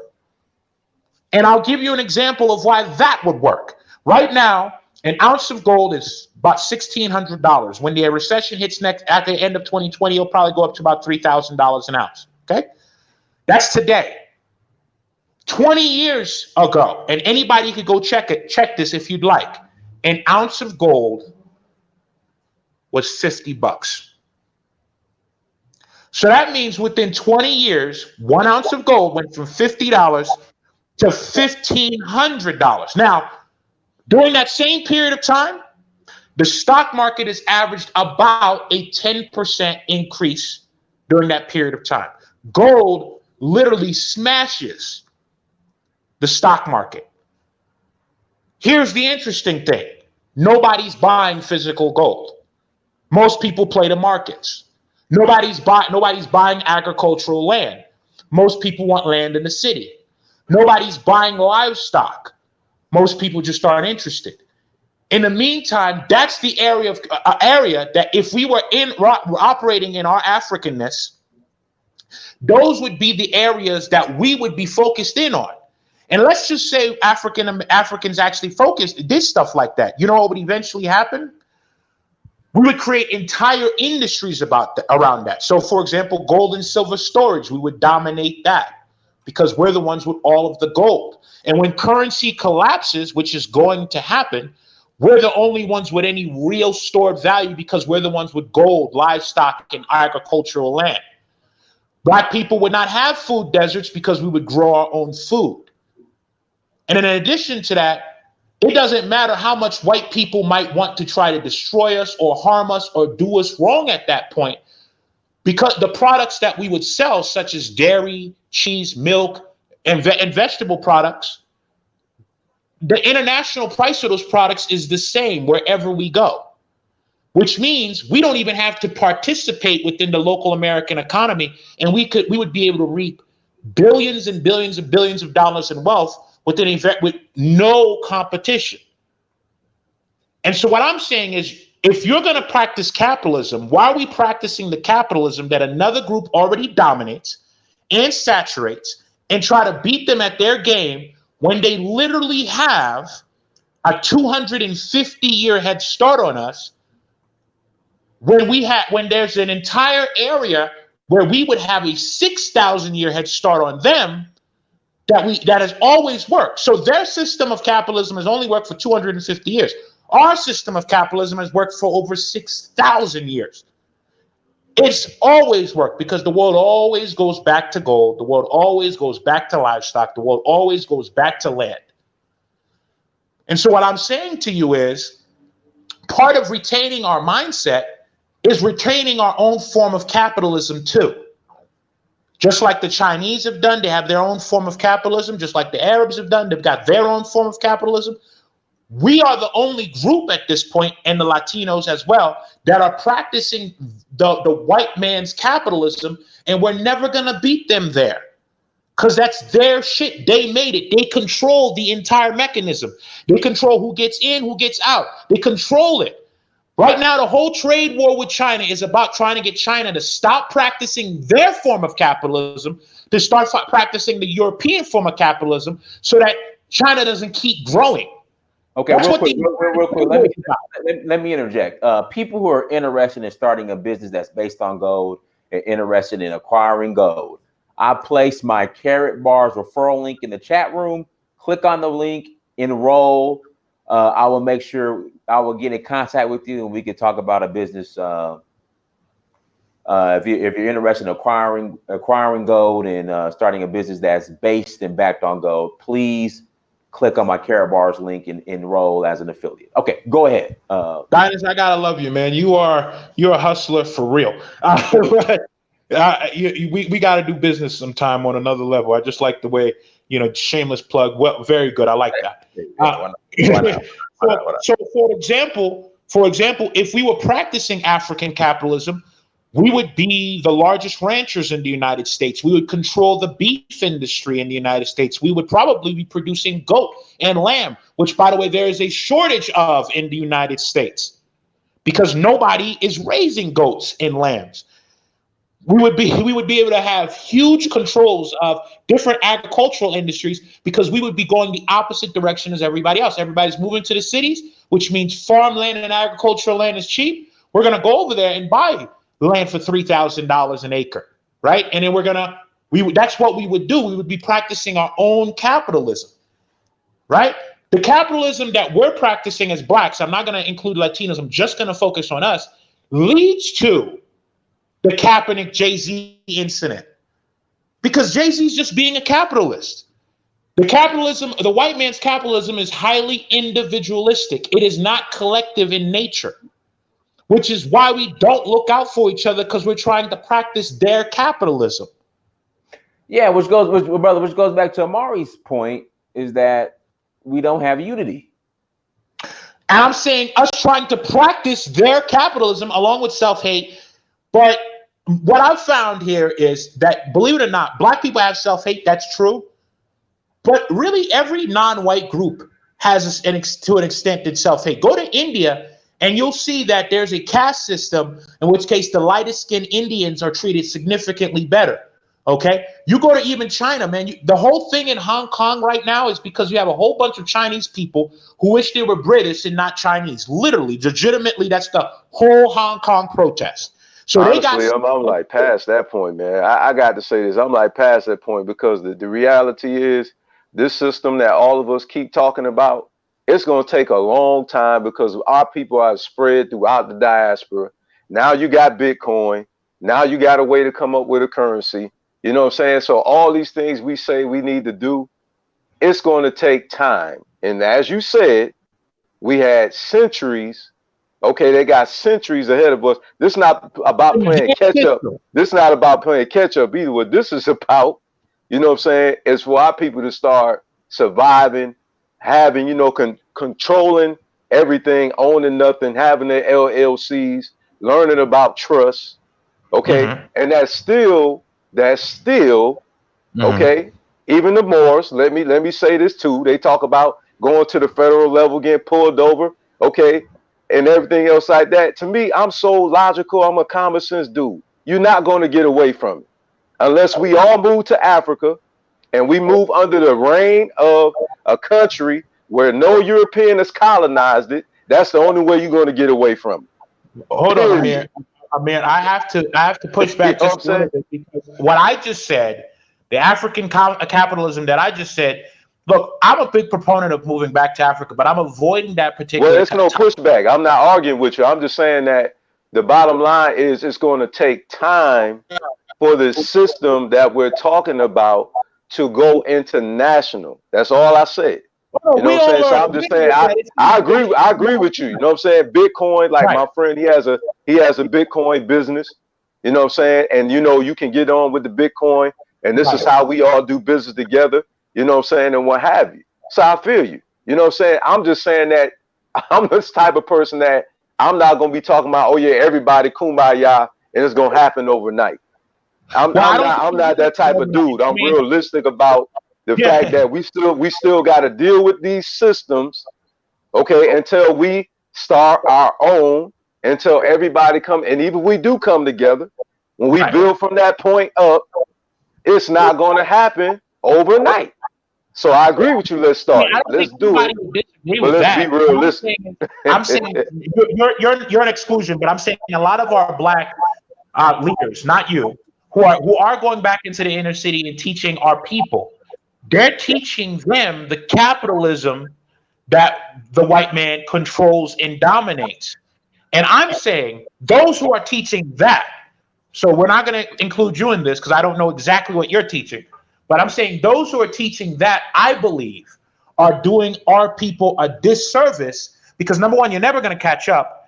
And Okay, while okay. we're sitting trying to, Lulu. hear me out, while we're sitting there trying to understand how to work within a capitalist, the white man's capitalist system, we're plummeting to zero wealth. And what I'm saying is, if we practice our own form of capitalism, if we introduce to our people our own form of capitalism, the African form of capitalism, number one, I feel like it'll resonate with our people more because it's African, All right? right, so Lulu, okay, Lulu, this okay. So basically, what you're saying is, since we're now practicing group economics, that's the problem. I think the group economics comes from. Exactly. That's what it boils down to. You know what I I'm saying? think It's cooperative beyond economics, period. group economics would require a mass consciousness movement. I'm saying, I'm saying to you that I believe economics would happen naturally if we were practicing our own, if we were valuing assets, for example, that our ancestors valued. So for example, go to some Man, we uneducated. not we not we not living during that time. I mean, we can do that to a degree. It still works, man. Like I feel like you think that because it's 3,000 years old, it doesn't work, but it does, man. I never Like said that. I just said that we're in a different time. That's all I said. So we got to go beyond cows and stuff. We need to have cars manufactured because our ancestors didn't have cars back then. So that's why I said we got to go beyond just having cattle. okay, let me Okay, ask you a that's question. all I'm saying. Let me ask you a question, Amar. Amar, you're a very smart guy. I can tell that. So I'm going to ask you a very simple question. Which group of people do you think is more powerful? The people who own the factories that turn cotton into textiles, or the people who grow all the cotton? The people that Okay, have the people that the textiles. Really? How are they going to make textiles if they don't have cotton? exactly. It's the people who grow the cotton. Exactly. You Right. have power. It's like us having the resources, and that's all I was saying earlier. Let me just keep it real. I'm with you, but here what we're talking about. Honestly, we're talking about really a system. That it's simple. It's really we're talking about a system. We need to That's come up exactly with a what we're system talking where we about. control our assets, as you would say. Our agriculture and all those things of that nature. you know, and we need to keep other people out, and we are the ones that need to be calling the shots, because the truth of the matter is how they gain all this wealth too is actually doing business with other countries as well. You know what I'm saying? Yeah. So as you know, China is not just selling their cars to China. No, they're not. You know what I'm saying? Just like we got German cars over here in America.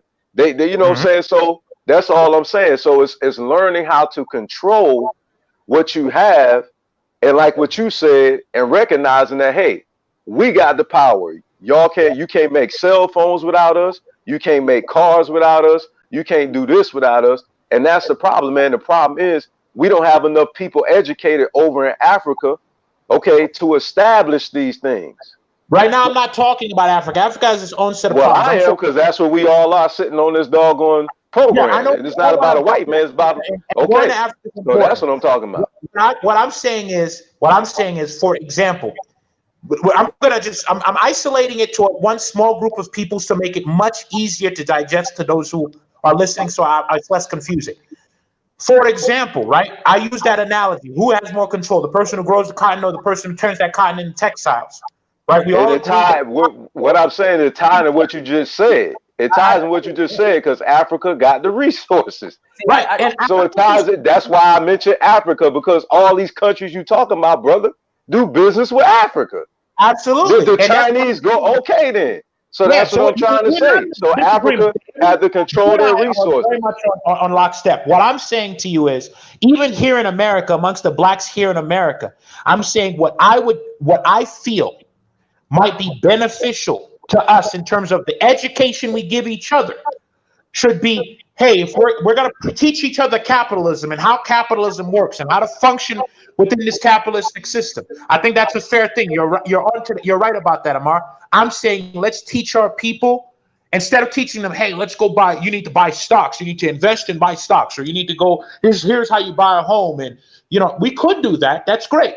Or we can say, here's how you could produce 1 million pounds of food off of 5 acres of land. I don't disagree. I believe it should be all encompassing. I think that everybody is called to a certain lane. That's all I'm trying to say. Everybody's called to a certain lane. You have people in fashion. We got fashion now today that's being sold. You know, and all that's all I was trying to say, brother. That there's other things other than cows and milk. People who are in fashion, like a Dapper Dan. I like Dapper Dan because I like his clothes. They're outrageously expensive, but I do like his clothes. So a person like Dapper Dan, okay? Yeah, that Gucci is expensive, man. Right. I mean, but his stuff is just particularly expensive. But you have you would swear it's like he doesn't want black people to buy it. It's just so expensive. But it doesn't.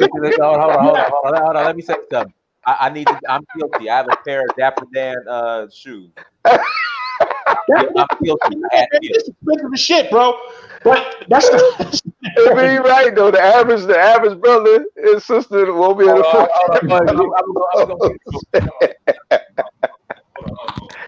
Hey, Dapper Dan, Dapper Dan gonna have the same thing happen to him now, bro. Dapper Dan, he gonna have somebody making knockoffs of his stuff. He has his lane. He's in fashion. Dapper Dan has his lane. He's in fashion. That's all true. But what I'm saying is, the people that you are spending a lot of time with, the people who are low income, low skilled, who may not necessarily be able to be the next Dapper Dan, I'm saying let's teach them a different type of economics, a different type of, because another part of capitalism too is finding where an area of need and in taking control of that. Right. Exactly. And so right now, white people are obsessed with gentrifying our neighborhoods. No That's doubt. fair. I get that. They're trying to get us out. They're trying to kick our businesses out. They're doing all of that. I get that. Mm-hmm. Yeah, but what they're also doing to do that is they're leaving a whole bunch of farmland uninhabited. Hold on, because while they're trying to take over the cities, there's less and less and less farmers. What people don't tell you, and this is something that's very surprising to me, is that the average age of a the farmer, Prince bro got the shoes on us, bro. what size are those? What size are those? These are Dapper Dans. I love Dapper Dan. So I was. It's outrageously expensive. Let me give a disclaimer. God, people, do not make poor spending habit mistake like I did and buy. I mean, I love Dan, but I was not, and listen to the prince. Listen to the prince. Listen, I love Dan. No, he the man, bro. But hold on, let me finish. No, but people do not. No, that was not a smart decision that I did, but I kind of had to buy. Hey man, I don't blame you. They're nice, man, and you want to support the guy. Yeah. But I'm saying to you is while white people are trying to gentrify our neighborhoods, man, on some level, man, let them have those neighborhoods, bro.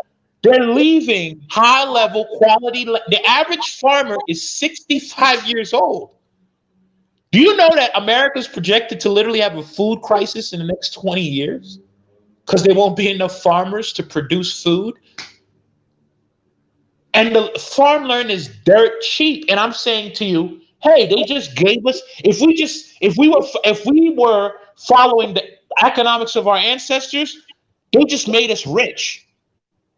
That's my point. I'm saying let's talk about a capitalism that's for us. Let's do our own form of capitalism.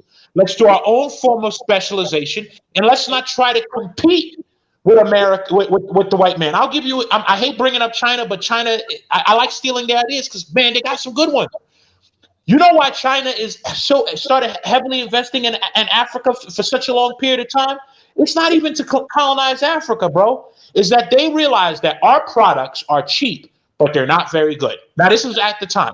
They said, we make cheap products, but our products aren't very good, which means if we try to go into the United States market, we can't compete with their products. We can't make a cell phone as good as an iPhone. We just can't compete.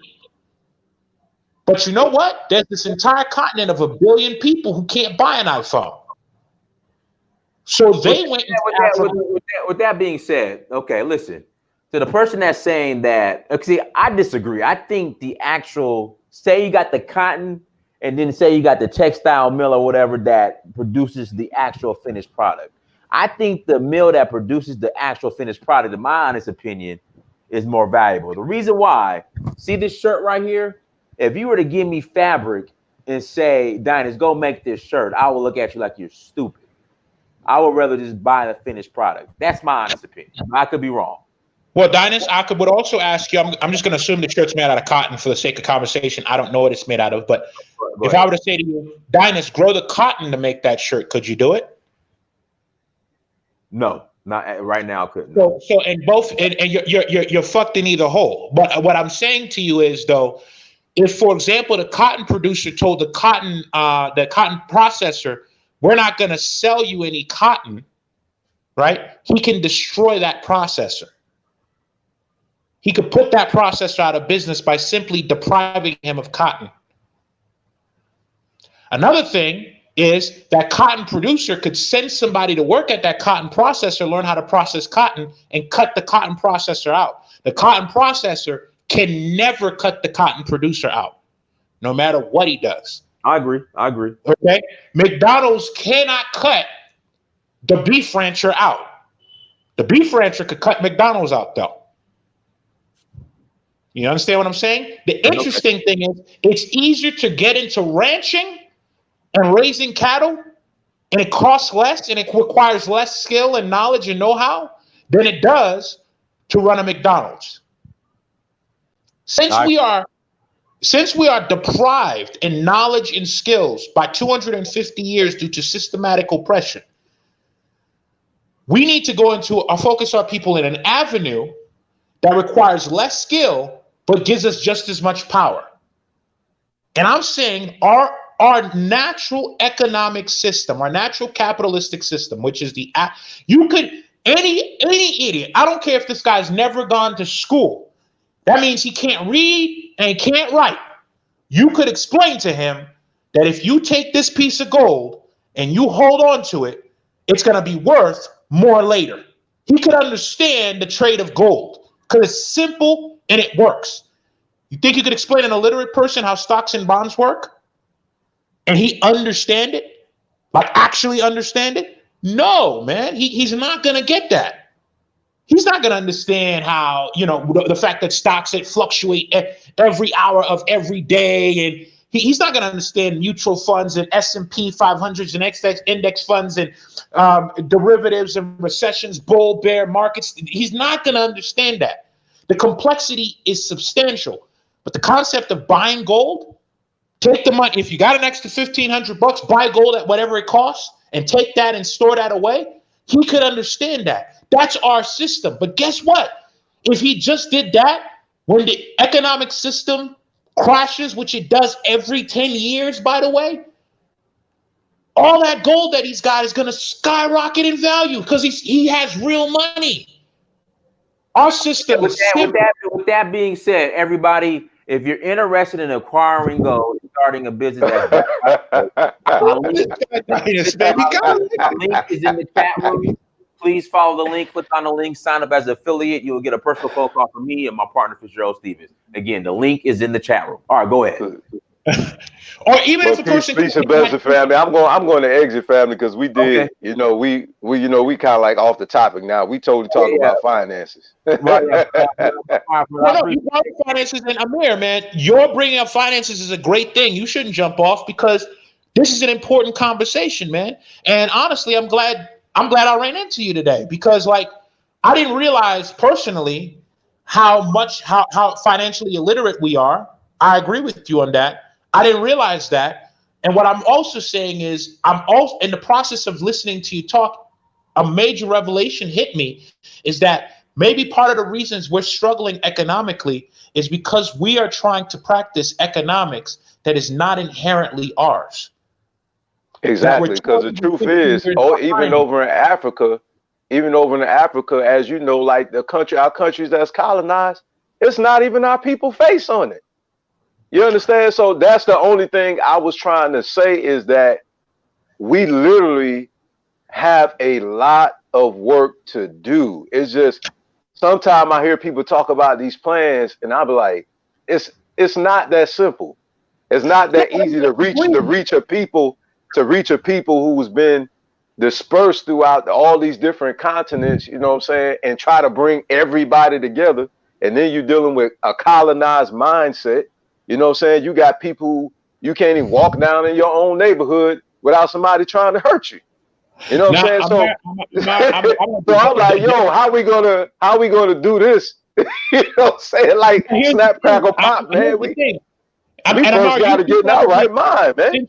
Amar, since your ear is on the street, I'm trying to sound hip here, but I'm obviously a nerd. But since your ear is on the street, I'm black, but I'm not going to be dishonest as to who and what I am. I'm a nerd. Okay, I'm a geek, right? Well, we need you. We need you, brother, because you're smart.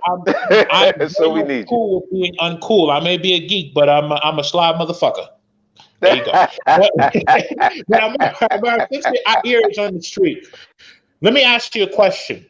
When you go to all these people that you talk to, and you explain stocks and bonds to them and real estate investing to them and all those things that you explain to them, okay, do you think it might be easier for them to grasp the concept of just buying and holding on to physical gold, buying cheap agricultural land and producing fruits and vegetables off of that land?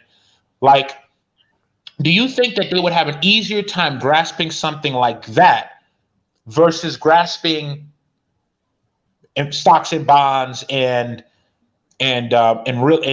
complex real estate investing and these types of things? Because I'm not obviously living in the hood, right? But I would imagine that it is easier to understand that if I spend $3,000 and buy 1 acre of land, I could probably make $15,000 every year off of that 1 acre growing fruits and vegetables. And if I grew microgreens, I can make $60,000 off that 1 acre. By the way, what I just said is a fact. If you grew microgreens, you can make $60K an acre.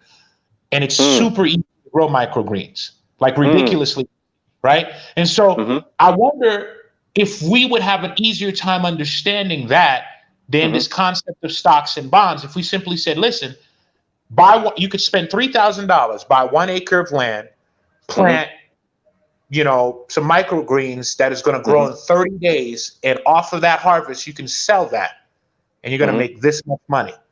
Lou, if I can interject, I wonder if that would. Lou, hold on. Let me interject, Lou. I think the issue is it's not a one size fits all with everybody. Like I understand, the whole of owning land and growing food and making money. I get it. You can do it, but it's not a one size fits all, and I think that's the problem. Here's the deal, man. You could fool me, because out of every 10 black men I meet, and I'm not trying to be stereotypical, but I'm just being real. Out of every 10 black men I meet, 8 of them are trying to be a rapper. Well, I mean, you asked me the question. So who are you hanging around? Yeah, no doubt. Bro, I know people who are ex-convicts, man, who serve federal time. I know these brothers to actually seek out to go to real estate school, and also these brothers are buying properties. I know quite a few brothers who serve time in the feds, and now they're actually real estate investors. You know what I'm saying? No, I'm with you, man. I'm with you. Trust me, man. I understand where because I grew up in the city. So I know exactly what you're talking about. You know what I'm saying? But to answer your question though, is it's all about the audience. It's all about the mind of the person that you're talking to. So I'll be lying to you, say, well, it'll be easier for the masses to. No, everybody's mindset is different. You know what I'm saying? We got a lot of very intelligent people in the inner city. You know what I'm saying? More so than what we even know, even our own selves. You know what I'm saying? But from my experience, you're absolutely right. The truth is, a lot of them do, the younger generation, not the older generation. Like, brother, I'll be 43 this upcoming, next week. So, the young people that I'm talking to, a lot of these millennials, a lot of them are actually becoming entrepreneurs. Some of them are richer than you and I. You know what I'm saying? So these millennials are on a totally different level because this is the age of information. So a lot of them, like for instance, Jay Morrison, he's going to all these different cities, teaching these, corner classes and giving them this information. And our people are eating it up. And a lot of them are becoming rich off of this information. Now, let's just keep it real. I grew up in the inner city, right? You're not going to find acres of land like that in the inner city, man. It's rural. You got to go to the country. Brother, black people need to be there's no farmland in the city. You know what I'm saying? You got to go to the country. What I'm saying. I'm saying we need to be leaving the inner city. No. I'm with you, brother. I'm with you, brother. I'm just I'm with you, brother. I'm just saying the truth is a lot of us are not in the farm. I grew up in New York. You know what I'm saying? I'm from upstate New York. I'm from Rochester, New York. Okay. In our inner city, there's land. Okay, you could go crops, but now you're talking about mass producing where you're selling the grocery stores, and we all know you're going to need acres of land to really get the money that you're talking about. You see what I'm saying? So you find that type of property in the country. Yeah. And most inner city people, of course, they're not thinking agriculture because they live in the inner city. It's all brick. Also aren't thinking about trust. You know what I'm saying? It's you're only going to get a small lot of land to go along with your house in the city, because remember, you're talking about city codes and you're talking about what you can do in, your certain areas. Now you're talking about legality measures. You know what I mean?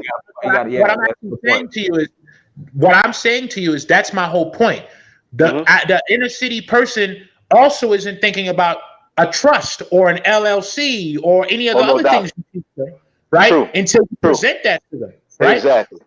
What I'm also saying to you is our best chance, the best chance of an inner city person, where we're going to focus on that person, our best chance of an inner city person acquiring land and acquiring wealth in a relatively easy fashion, right, would be for them to leave the inner city and go to the country.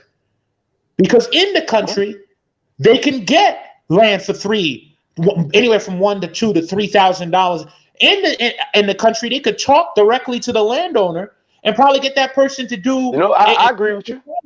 So what I I'm agree with saying, you on that. Yeah, no doubt. I agree with you on that. we ought to They be- just got to be in position to do that, though, man. I mean, it's I easier think- said than done. That's all I'm what saying. I think they're in a better position to do that, to do a homestead. By the way, what I'm actually saying, white people always give a name to one of our ideas, but I'll just use the white person name. So that way, for anybody who wants to Google, what I'm actually proposing is something called homesteading, by the way. Ah, oh, got me a Rochester, New York person out there. That's where I'm from. Okay. So I'm saying homesteading. So the same way you introduce a trust and an LLC and all these things to them, and they're eating and they're reaching up, we could also present homesteading to them. And I also think, because I think if people understood that a group of people could get together and collectively put together $3,000. So that means a husband, let's say we don't do polygamy, a husband, a wife, and their mama, okay, could come together and put together $3,000 and buy an acre of land and another 200 to plant, and they could make $60,000 in a year. I think if people understood that, I think we'd find a lot of people gravitating to that. Oh yeah, I agree. I agree. It's just that more. Right. I'm just being honest with you. Most inner city people, from what I'm seeing, you know what I'm saying, most of them gravitate towards the real estate arena. You know what I'm saying? Now, don't get me wrong. I'm not telling you that some people don't go to agriculture, because some people do. Some people do. You know what I'm saying? Matter of fact, I got a friend in Mississippi who does that. You know what I'm saying? So you're right. Don't get me wrong. Some people will do that. I'm saying for my personal experience, because you're asking me. So from my personal experience, most people go into the real estate far as, you know, buying homes. You know what I'm saying? You know what, man? You may very well be right. I just believe that mindset and that thought of, let me, you know, like, for example, it has taken me, I'm younger than you. I'm in my 30s. It's taken me a long time, because of the fact that I grew up in the United States, to come to the understanding of the concept of building your own house. Because most of us, when we think of buying a home, we think of buying a home that's already built, right? True. That's true. And what we don't realize is, let's say you buy that home that's already built for, say, $300,000. The cost of actually making that house was about $60,000. So had you just built the house yourself, you would have spent $60K and you own it. But now you're going to put $60K down. You talking about getting contractors yourself, paying the contractors yourself, picking out your plan and having them build it. Or you talking about with your own hand, with brick and mortar, laying the brick and doing the plumbing and the wiring? I'm talking about getting contractors. You could build in the United States. This is a fact.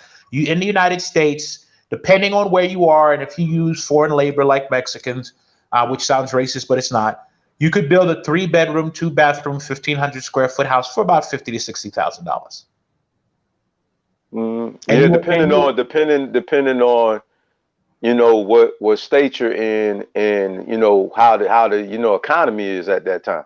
Because you know, I know, because we're real estate investors, so I definitely know about that. I'm going to exclude New York because I just don't know New York well enough. Okay. But I would say, let's go with an expensive state. Massachusetts is a pretty expensive state. Massachusetts, I know this for a fact, as in this is FACT.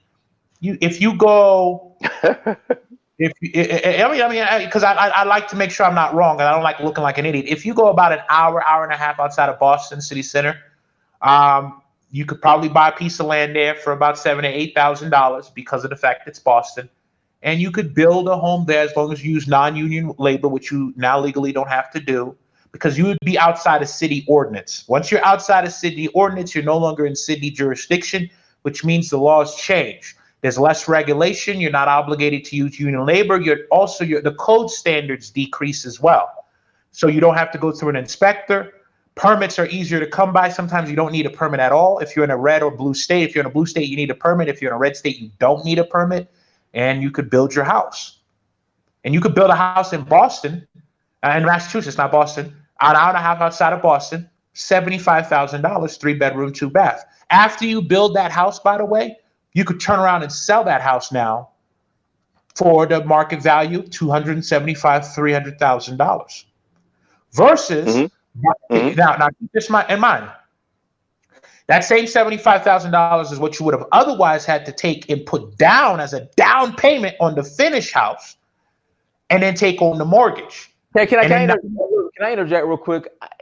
Well, see, now, are you talking about being your own contractor or hiring a contractor? 'Cause I swear, these contractors, what they do, they'll find out the like what the average sale or the appraised prices of the houses in the areas are going for, and they'll charge you that amount to build a house. That's absolutely. If you go to a straight up regular contractor, that's exactly what's going to happen. What I'm actually proposing is you would, in essence, be your own contractor, and then you would bring out, and then you would hire laborers, and you could usually get laborers. Now, I'm not being racist, but I'm saying Mexican labor in the United States is just cheaper than other people's labor, and they're actually very skilled. They do a very good job.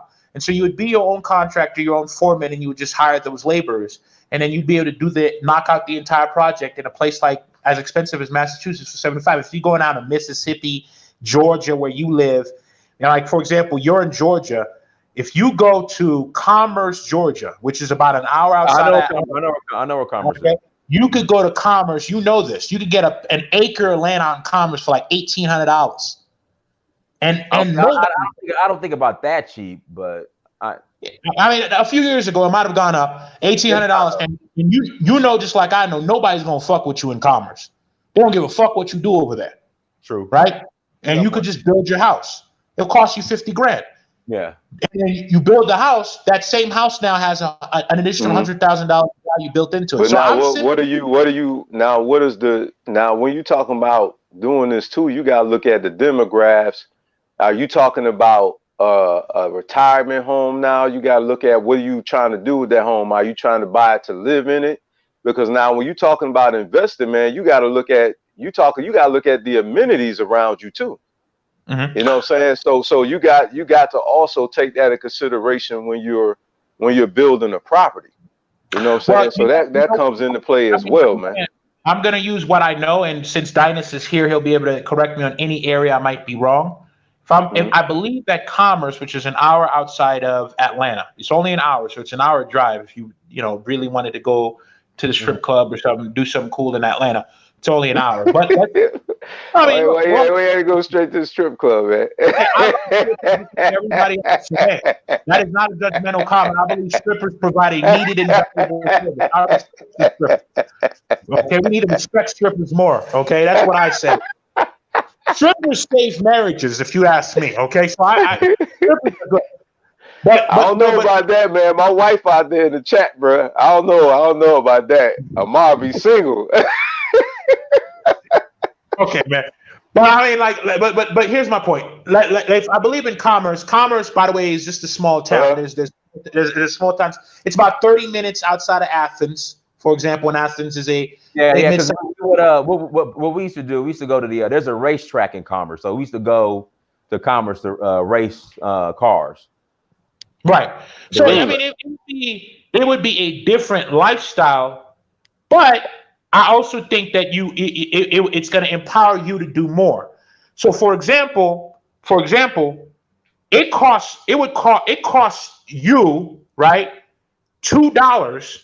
And this is a real number.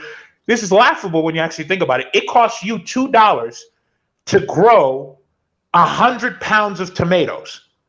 Okay, no one's eating 100 pounds of tomatoes, but it costs you $2 to grow 100 pounds of tomatoes.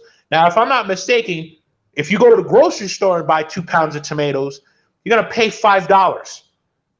Okay, for you to get a pound or two of tomatoes, you're gonna pay $5. But for $2, you could grow 100 pounds of tomatoes.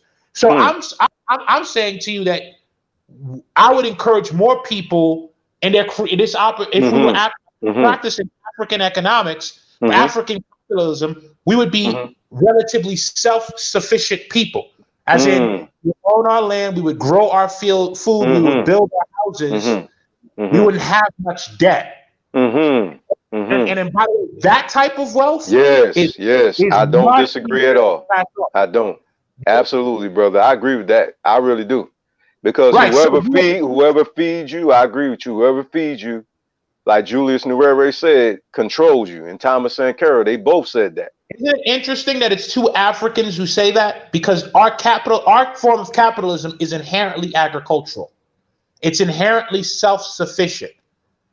So I'm saying that's why I say if an African from 1,000 years ago was transported to our world right now, right? What he'd probably get a regular job in Atlanta like everybody else to begin with. But what he would very quickly do is he would buy a piece of land, he would build his house, and then he would own cows, he would own goats, he would grow his own food, and he would grow, and then he would take the fiat currency that he would otherwise save and convert that into a hard asset like gold or silver.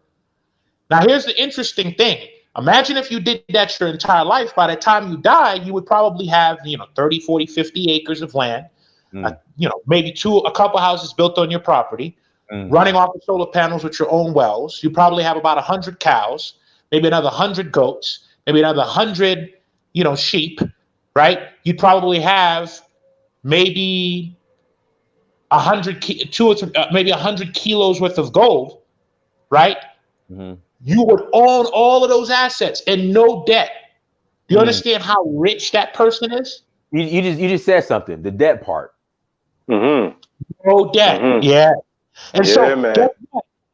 now here's how that could. Now let's say you have Now watch what happens if we are practicing African capitalism. Now watch what happens. Okay. You have all these black people moving out to the country, building their own homes, growing their own food. That means they're not going to your grocery store, right? That means they're not paying mortgage to a bank. That means they're not working for a white man's company, but they have all this gold. So what do you think they're going to naturally do with all their gold? Well, we need a place to store our gold safely. So then they're going to open up a bank. First, there'll be a vault. Then there'll be a bank, right? They're going to need to educate their kids because they're out in the country. So guess what they're going to do? They're going to now you see how forced collectivism happens. Well, we need to educate our kids because we live an hour outside of the city. Now they're going to open up a school. You see how that happens? Now we're working group economics simply because of the fact that we're practicing our own form of capitalism and we're not participating for the most part in the white man's economy. We don't owe them money. We don't need to go to them for a loan. All right, so let me ask you.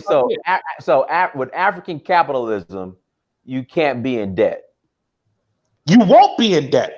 You will, and even if you do get in debt, it'll be such a small, minuscule amount that you'll pay it off. Yeah, I was getting ready to say, because there's no way around that one, because when you're talking about even One United Bank, when you go there to them, you getting a loan, you got to pay them back for the money that you got a loan for. I'm going to say this. Now, I'm going to bring in something from my culture because I'm Haitian, okay? Haitian people in general don't go to banks to buy their houses. Let me say this. And you're right, because the same thing in Africa. That's definitely a American Western thing as far as getting how they buy their houses. They have something called Saul. Okay, so you'll get 20 families, for example, come together in the Haitian community. Okay, and so what they'll do is they'll all work a job, and every week they put some small minuscule amount into a pot. Say $100 a person. Okay, every week. Now you can all do the math. If there's 20 people, each of them every week are putting $100 in there. I mean, I'm not gonna do the math for you. You could all figure out how much that is. And once the pot reaches a certain amount of money, right? There's that one person from the Saul gets all of that money to go and start a business or to buy a house, and then that person therefore then has to continue to pay into the Saul. And so the next time they reach it, and then the next person gets it. And so so you talking about like having an in-house bank then, like it's called right. So it's like other people's money, if you will. You know what I'm saying? You're getting it from your family, you know what I'm saying? But you're getting a loan from your family, not directly from the bank where you accrue interest and etc. Right. And so what would actually fundamentally happen and by the way, that the concept of Saul is also an African system. Right. Okay. That's just Haitians. I just know Haitians practice it because I'm Haitian, but I know also Africans practice it too. Why do you think Africans come into the United States and then in a very short period of time, a group of them come and they all have houses? Okay. They might take out a mortgage for that house, but where did they get the down payment working at, Wishy Washy's pizza shop? Well, that's because a group of them get together and they all put money in a pot, and then okay, it's you've reached the $60,000. Okay, you get that. There you go. You get cooperative that. economics again. So that's African economics for you. So what would fundamentally happen is if Black people were practicing African economics, most of us wouldn't really live in the city. We would live in the country. But what would also happen is we would own our houses outright. We would own the bank outright. We would own the school outright. We'd be producing our own food. We wouldn't even be on the electrical grid. We would probably put solar panels on our homes. We wouldn't even be on the water grid because we would dig a well on our property, right? So we would be self-sufficient. And guess what you cannot do to a self-sufficient person? You can't fuck with them. Right? You can't. You man, I'm telling you, they can try. I'm with you. They can try, but you're right, man. When you have control of your money, man, it really is the truth. You're right. That's when you really actually have the upper hand. Right, because that's what resources generate. Basis, the way we as Africans are made and have practiced capitalism for thousands of years. Okay, so a lot of people will go to Africa and they'll go to these like quote unquote impoverished places. Like if you go to Ghana, like you'll go to Tamale and you'll go out in the country. And I saw some of your videos, Dynas, where you're out in the country in Nigeria. And a lot of people will see those Nigerians and they'll say, "Oh, look how poor they are. Look at where they live." But if I'm not mistaken, Dynas, don't all those people own that house and own that land and own all those goats? They own all that shit. Right, exactly. Okay? So it looks on the outside not as fancy, but what you don't realize is they literally own everything. You can't fuck with those people, right? You can't bother them. You can't control them. You can't tell them what to do. What are you gonna do? What are you gonna do if they're not breaking any like actual laws? What the fuck are you gonna do to them? You can't. Well, we already know what these racist people do, but I'm with you though as far as controlling. Come on the property if you want to. In a place like Georgia, if some white supremacist comes on your property and tries to, and you body him, he's fertilizer. Cop comes. This guy just tried to come and kill me. You ain't going to jail. Am I right, Dynas? Man, I don't trust it. That's another story. You gotta understand, man. It's called moving the goalposts. Like, I give you a prime. Now, if you're on your property, yes, but they, like I said, they will move the goalposts. Like a friend of mine said, a coworker of mine said, white people do not create rules to tear down their own house. Exactly. So yes, you can body them, but they're gonna do an investigation. It ain't like they just gonna say, "Okay, self-defense," and walk off, and you free to go. It's gonna be an investigation, and they gotta check. They can do that, but here's the deal: they can do all of that, but in the end, I ain't going to jail. Because I wouldn't bank on that, bro. You know what I'm saying? I mean, look at what happened to Trayvon. Look what happened to Trayvon Martin and so many other people who. You know what I'm saying? I guess what they can do is try. But I understand what you're saying. I understand. I would definitely come in agreement with you on. You know what I'm saying? We definitely need to control. You know what I'm saying? Everything. You know what I mean? And like somebody put in the message talking about the LLCs. That's what they're talking about, controlling everything, owning nothing, because then they don't touch you. It touches the business and etc. Teaching our families about trust and all those things like that. I mean, we got a lot, man. Our people got a whole lot to learn. Yeah, we'll be here all night. So man. What we'll do, we'll go ahead and close out. Brother Amari, shout out your platform and how people get in contact with you. Sure, thank you. El Kebalan _Unity _Alliance on Instagram. It's El Kebalan Unity Alliance as far as the YouTube channel, and we also have a Facebook group, a Kebalan Unity Alliance without the underscores. So that's where we at, man. We also have a business page, Synergetic Network Group LLC, on Facebook. On Instagram is Synergetic NG. You can find us there. You know, we're the community liaison for entrepreneurs and consumers. What we do is we focus on highlighting Black-owned and operated businesses. You know, and as we all know, nobody can support a business that they don't know nothing about. So what we like to do is basically highlight businesses and keep the dollar circulating within the community. Okay. And brother Lou, if you want anybody to reach out to you, how can they reach you? Unfortunately, I'm ashamed to say this, but I'm not particularly interesting. I don't have a YouTube channel or anything like that. I just, jump on. I just don't. I've never thought to do that. But you could post my email. You should, man. You should. You got a lot of information. I guess if people want to contact me, I'm a fund manager. My company's called Leviathan Capital. We primarily focus on agricultural trading and things like that. You could email me at info@bluephoenixcommunications.com if you want to email me with a question or something like that. I guess you guys are always free to email me from that angle. Or you could post my email on the chat as well. Dinus, if somebody has a question, I'd be happy to answer it. But other than that, I'm not on YouTube. I don't, really do that. I just, stumbled across this channel and, became a fan. And so I've jumped on. Prince. Yeah. Okay. Thank you, Prince. Also, family, I have my queen and I, we have a Kebalan attire online business. It's called El Kebalan Lifestyle. Okay. You can find us at www.elkebalanlifestyle.com. We're also on Instagram as a Kebalan Lifestyle, and we also have a Facebook page as well at Kebalan Lifestyle family. So those of you who want to acquire some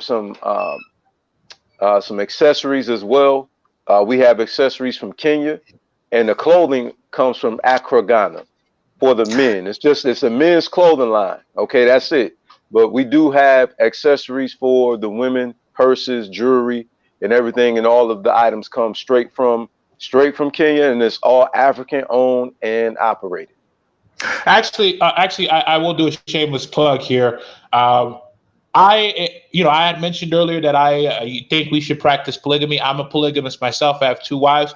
My family is actually looking to add 2 additional wives. So if there's any conscious Black women who would like to potentially be part of a polygamous family, please. I'm joking. Oh man. Hey, Prince Diners, I have to make a correction. Family, please excuse me. It's elkebalanlife.com. I'm sorry about that. The website is actually elkebalanlife.com. Thank you. Thank you, Prince. I was going to say, type it in the chat room. Go ahead and type it out in the chat room. Okay, sure. No worries. Okay, but again, any women who would be open-minded to a polygamous relationship, want to know more about polygamy, would be interested in possibly joining a current polygamous family, and think that my ideas sound cool, hey, hit me up on my email as well, because we actually are looking for, to add between 1 and 2 more wives to our family. And so, if any females think that that's something that might be interesting to them, please hit me up. Yeah, I like how you're so professional about it. Hey, it's a job opportunity. If you guys are interested in polygamy and being part of our family, hey, we're accepting resumes, and hey, you give us a call. Listen, relationships is love, marriage is business. And I love both my wives. Both my wives love me, but at the same time, we as a family are an enterprise, right? We're building something as a family, and so it is kind of like a job interview in that sense. And then the love aspect of it gets grown over time through work and communication. But the most important part is the mentality of wanting to join something and grow our, wealth as a unit. So, if you're looking for love, get into a relationship. If you're looking, but marriage is a business decision. So it kind of is, if you want to call it that, a job thing, but it's more than that. But it's and you have to be black. I don't believe in interracial marriage. I don't date outside of my race. So on a note, because I will not allow my lineage to be mixed with an outsider race. So if you're a black woman, you're open-minded and you're entrepreneurial, and you think that polygamy might be something you might be interested in getting to know, hit me up, info@bluephoenixcommunications.com, or Dynas, you could post my email as well, and you could hit me up and we could talk and we could get to know each other and talk from there. If not, it's fine. I'm just putting it out there. Okay. All right, brother. Well, hey, you got whoever's interested. When are you going to get your first couple of wives, man? What are you, 35 years old? You need to have yourself treated. I'm 37. I'm working on it, man. I'm working on it. Man. I'm working on it, bro. I'm working on it. Man, you should have like 12, 13 kids, bro. Because I want to, but what's crazy is I'm trying to find a woman who's down with it. Has been the issue. Like even in Africa, like if I were Muslim in Senegal, it'll be easier because it's like part of the culture. But now, like I keep even in Nigeria, I be running to these girls who are Christian and like, no, I won't share. I don't share. That's all I can do.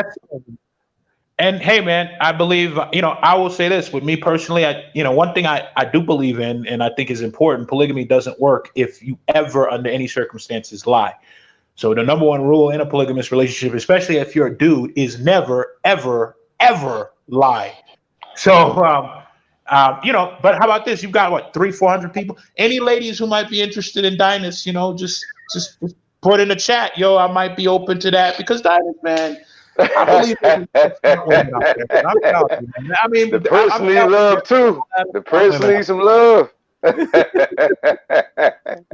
Anybody who might be interested in a polygamous situation with Dynas, let me know on the chat, okay?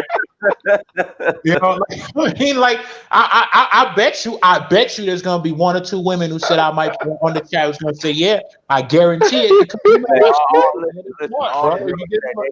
All the girls say, like I was having this conversation with a girl I'm talking to in Nigeria. She's like, I don't share.